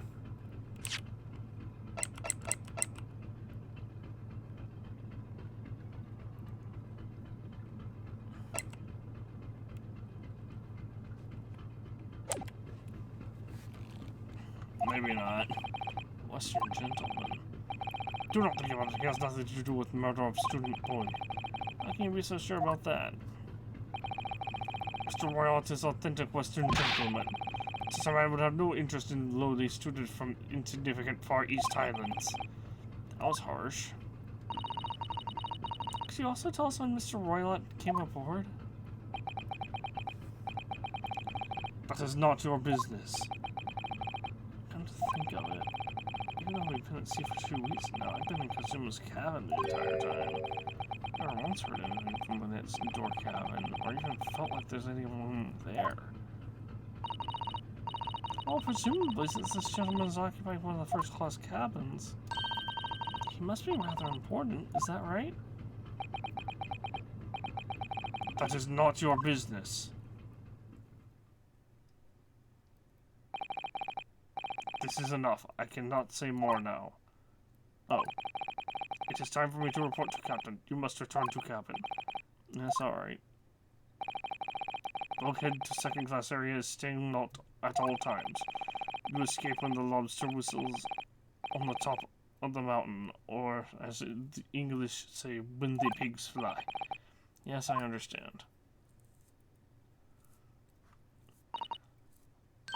Good. Now we can investigate this area properly, shall we? Definitely.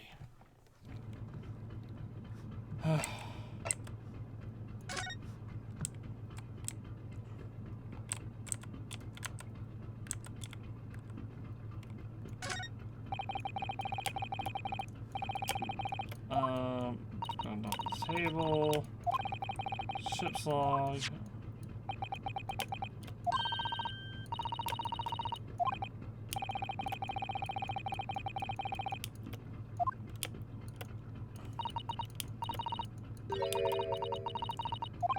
Ship's log is mostly blank, nothing to report.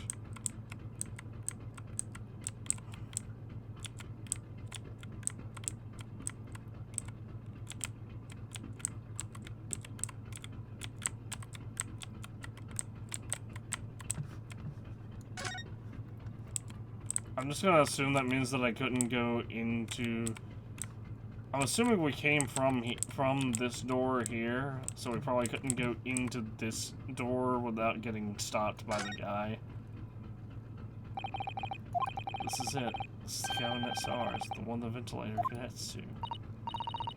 Yes, the ventilator force customer saw a speckled band emerging. Maybe who's ever in this little cabin can solve that particular mystery. Let's ask.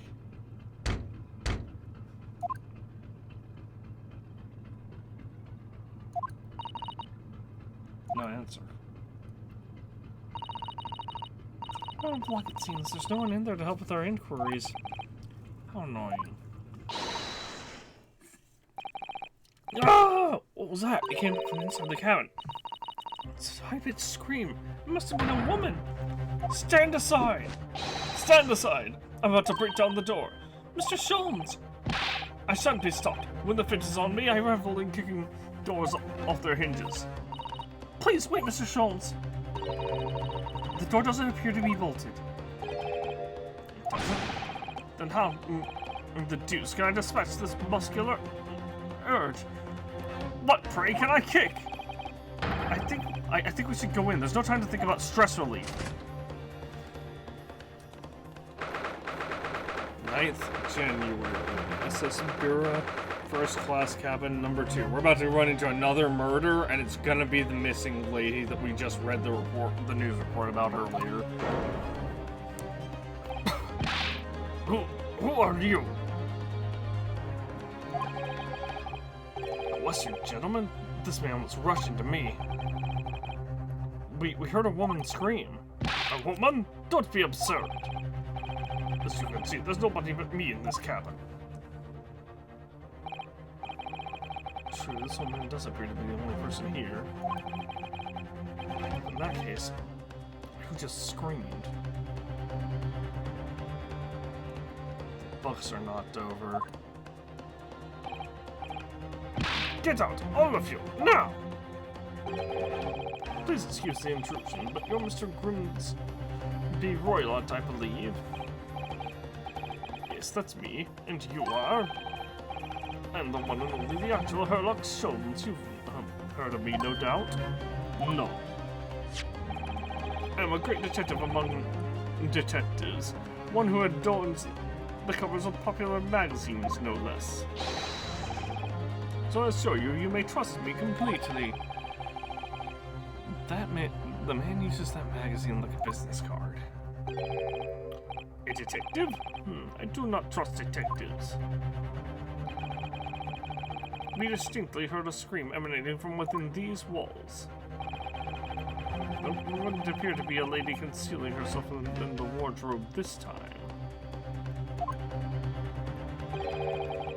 So might I be so bold as to ask you to open that small traveling case? What? Don't be stupid! How could anyone fit inside a small trunk like that? It's quite fashionable these days, is it not? Traveling inside one's trunk? What about the much larger trunk slightly to the right of the fucking door? Don't look at me. Oh my, did you see that, Mr. Nolovo? Yes, the case just shook. Leave, now! Otherwise, I'll call this steward. So this is Kazuma's neighbor, or Grimsby Royal lot. There's no doubt about it. This strange Martian man is hiding something. I couldn't agree more. Let's see if we can find some clues before that burly sailor returns.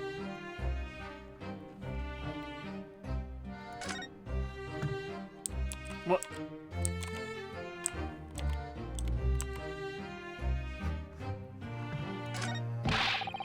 What do you think you're doing? Ah!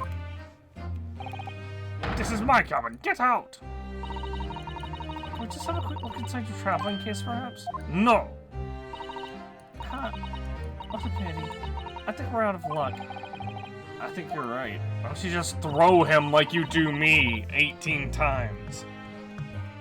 There doesn't appear to be anything we can do. I agree, but there may be someone else who can help. Perhaps that great detective could get somewhere with Mr. Roylott.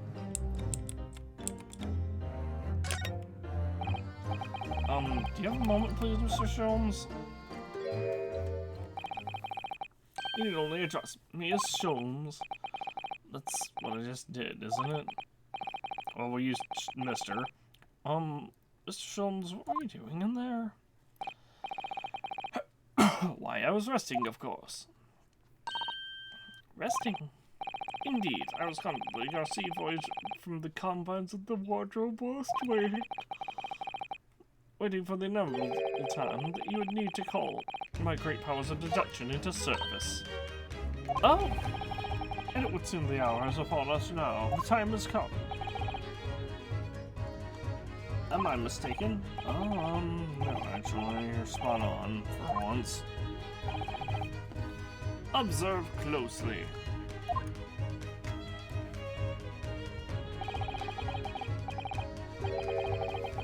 Or as the host in this cabin, Mr. Roylott is clearly trying to hide something. Do you know what is the most effective to use against a Russian hiding a secret? A gun? Why? The truth, of course. But it should be pointed out that such methods are not exclusively for the Russians. Right.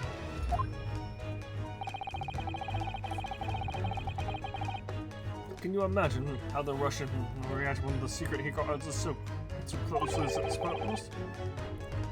Would you like to witness it? Oh yes, please!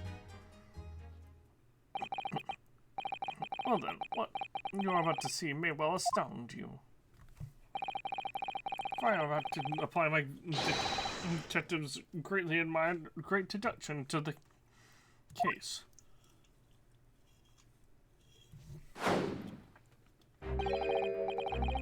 Could this man be a more hackneyed portrayal of a dubious Russian, I ask you?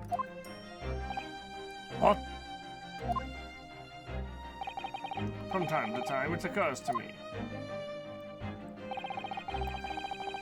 Is the fellow dubious on account of his Russianness, or Russian on account of his dubiousness? I really don't think either of those things should be occurring to you, or anyone. That's right, and Mr. Sholmes. I know this man's beard and dark glasses are hard to ignore, especially on first meeting. But I once read it's a capital mistake to theorize before you have all the evidence, and bias is the judgment. I must have complete silence. What are you doing? Why are you peering at my face like that? Ah, just as I thought. Yes, I have quite made up my mind now. There can be no other explanation that accommodates the facts. Mr. Roylott, I have reached two incontrovertible conclusions. What do you mean? Number one, your true identity is that of a villain. Using those shears, you are about to end the existence of something most dear. Are you not? Huh? And number two, the other conclusion I have drawn, you are, at this very moment no less, in the midst of committing a most grievous crime. Beneath that beard, your mouth quivers with a nervous tension as you realize you have been discovered. Does it not? Ah, good. Oh no, Huddleston. I never imagined I would witness one of Mr. Sholmes' great deductions with my own eyes. That was a great deduction? Nothing can deceive Mr. Sholmes. In a single glance, yet he can deduce all there is to know about a person. What? What ineffable twaddle. Oh yes, I've read about it countless times in the adventures of Herlock Sholmes. And now what I've experienced is the astonishing impact of his great deduction firsthand. This is like a dream come true. I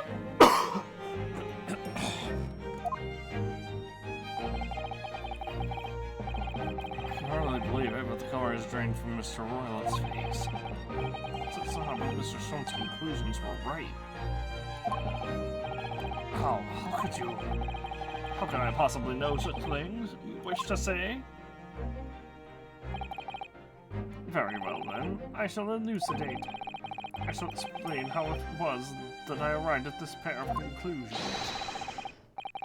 So do I cordially invite you upon a journey of logical discovery. Let us board the train of reasoning. Clearly, let us work through my deductions together. Great deduction. The game is afoot. Chapter 1, Old Man's Identity. So, the dubious-looking Russian, Mr. Roylet. Obviously what catches the eye in the first place is the enormous pair of shears in your hand. Now we must ask ourselves, what could you possibly want with such an implement? The answer, of course, is staring us in the face. You're on the verge of using shears to cut away the copious beard you sport. Now, moving on. The question then begged is this: why would you desire to rid yourself of this magnificent beard, Mr. Roylott? Once again, the answer is plain. We have clear evidence to shed light on the matter. Regard, if you will, this morning's newspaper, in particular, this fascinating front page article, which it would appear you have also read, Mr. Roylott. I'm sure it needs no further clarification. The evidence reveals your true identity. The article about the revolutionary. Am I supposed to be like objecting here?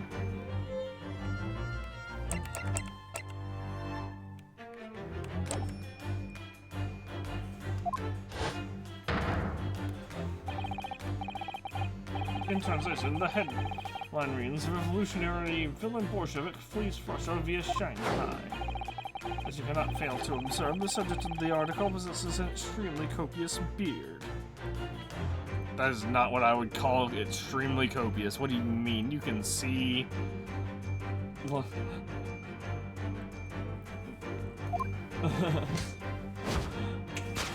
you can see, like, every detail of his face. Having noted the article yourself, you decided to remove your incriminating facial hair before it gave you away. In short, your true identity is beyond doubt. You are the fearsome Russian revolutionary himself, villain Bolshevik.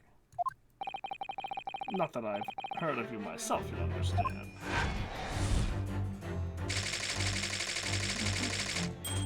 A revolutionary on the run. Topic 2. Wrong. Now, as for my second conclusion. You are at this very moment on the brink of committing a most grievous crime. And the proof of this crime? Over there. Oh yes, Mr. Roylott. Taken unawares, people have a propensity to let their eyes stray, you see. And I assure you, the eyes speak so much more eloquently and honestly than the mouth. The answer we seek lies somewhere, where the furtive glance falls. The perfect rises before our very eyes. Yes, that traveling case. It is time, I think, that the case be opened and its contents laid bare. No, I refuse. What could you possibly be concealing inside, we ask? By my estimation. A young lady, perhaps. One slight... enough to fit therein. Don't be absurd. And what, pray, would be the identity of this young lady in the traveling case? Dear me. We are not suited for a life. We're not suited to a life of crime, are we? Your careless duel betrays you. Once again, we need only follow your furtive glance to find the answer. Yes, the reason you refuse to open your traveling case can equally be found in the pages of this newspaper. For there's another most stimulating article. And if we turn from the fleeing revolutionary to the back page, Grand Prima ballerina of the Novovich Ballet disappears from Shanghai. Such a headline can lead us to but one conclusion. Your crime is that of abduction. And according to the article, the young lady's name is Nikolina Pavlova.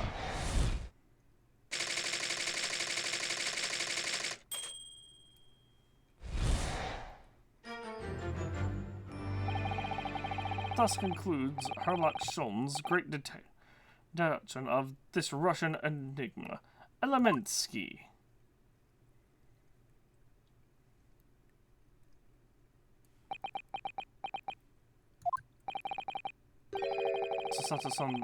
That wasn't one of the great deductions I've been hearing so much about, was it? Well, the stories are full of Mr. Sholm's brilliant deductions, you know. But that did seem a little different somehow. Alright, I'm very sorry. It's been like 2 hours and I ate around like 9 o'clock. Like 3 hours ago. So I didn't have to use the bathroom before starting the stream, but now I really have to go. So I'm gonna BRB.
Okay, sorry about that. I am back and ready to continue.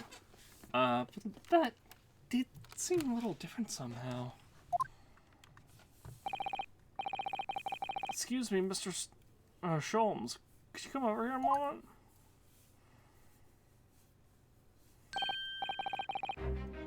Bray, what can I do for you? It's about your deductions. Would you mind?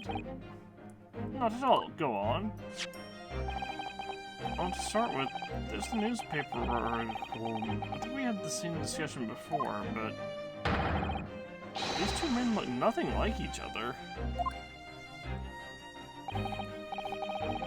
Oh yes, I recall our discussion earlier. At the time, I believe I told you that the man is a revolutionary, well able to revolutionize his own appearance. In fairness, Mr. Sholmes, Mr. Warlock does look a lot more like this man than you do. That's not the point. And another thing, about the part about him abducting the ballerina. Indeed, a truly startling revelation. At first glance, it would appear too small to accommodate. The case would appear too small to accommodate a young woman. Not at first glance. It is too small, clearly. You'd be lucky to fit a 5-year-old child into that case, even if you pushed really hard. I don't suppose Miss Ballerina's a 5-year-old child, is she? You mean you don't know? No, the young lady is 15. No, I didn't know. How could I? Well, if she's 15, then 10 years worth of her would be poking out from the case. Some years ago, I read something pertinent, I believe. A troop of men consuming vinegar daily in order to promote a certain litheness in their bodies. Vinegar? Vinegar? For a sour bunch, it would surely be simplicity itself. For such a sour bunch, it would surely be simplicity itself to contort oneself into the confines of that small case. Oh dear, you might be thinking of the contortionists in the circus, Mr. Sholmes. This whole thing is turning into a circus. Mr. Naruhodo, something's just occurred to me about Mr. Sholmes' deductions just now. I think his power of observation are, well, magical. This has cut to the heart of a matter almost instantly. It's just where he directs his attention and his logic that seem a little off. Your idea of a little, maybe a little off itself in this something. It's just one or two key words in his deduction that seem to let him down. So I was wondering if we might perhaps tactfully switch them for alternatives. What do you think? Switch some keywords in his deductions. Yes, but very tactfully. I feel sure if we could do that. I'm not the true genius of Mr. Sholmes' great deduction. Precisely the thought that was going through my own mind. This man is a lot of work. At times I wonder how anyone puts up with me. It's not that funny. You, my good fellow. Sorry? Take a moment to look at your wrists. My wrists?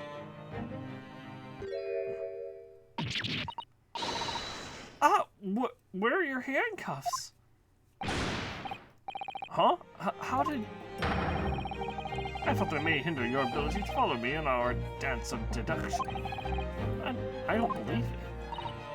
Mr. Sholmes, you are a marvel. And don't worry, I shall restore the shackles to your wrists when we are finished. I'm not worried. In fact, I'd rather stay like this. So, let us begin. Sherlock Sholmes is proud to present his logic and reasoning is spectacular. Course correction. Hold it, Mr. Sholmes.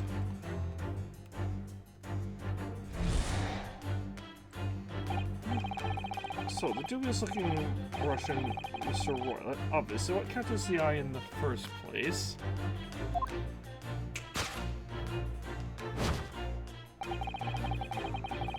enormous pair of scissors in your hand.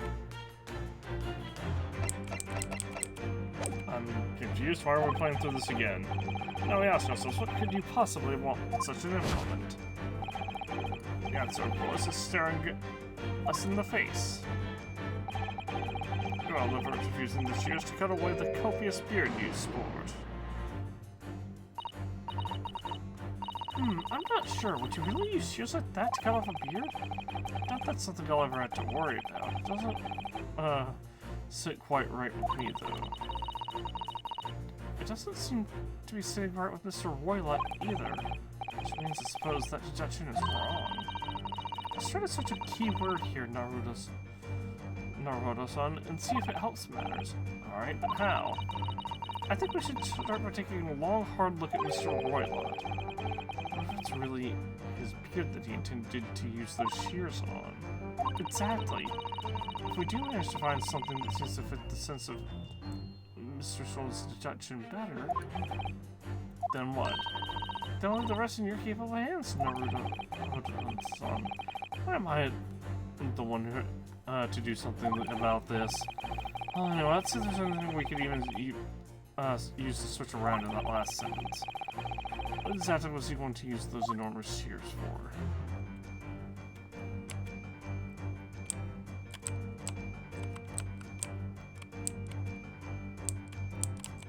Coat buttons. Can I examine him in more detail?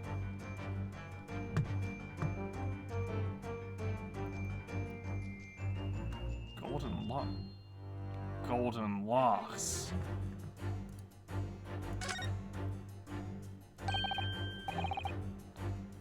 What's this? It looks like a cascade of stunning golden locks. No, the color is not the point. The point is, what's it doing on the back of Mr. Royland's head? And how is it growing out from underneath his thick black hair? Well, yes, that's true. It's so stunningly beautiful and surprising. And stunningly surprising. So it's definitely not right here. Yes! You're on the verge of using the shears to cut away the golden locks. You were on the verge of using the shears to cut away the golden locks you sport. Indeed, you have identified the precise detail which I was intending to expose.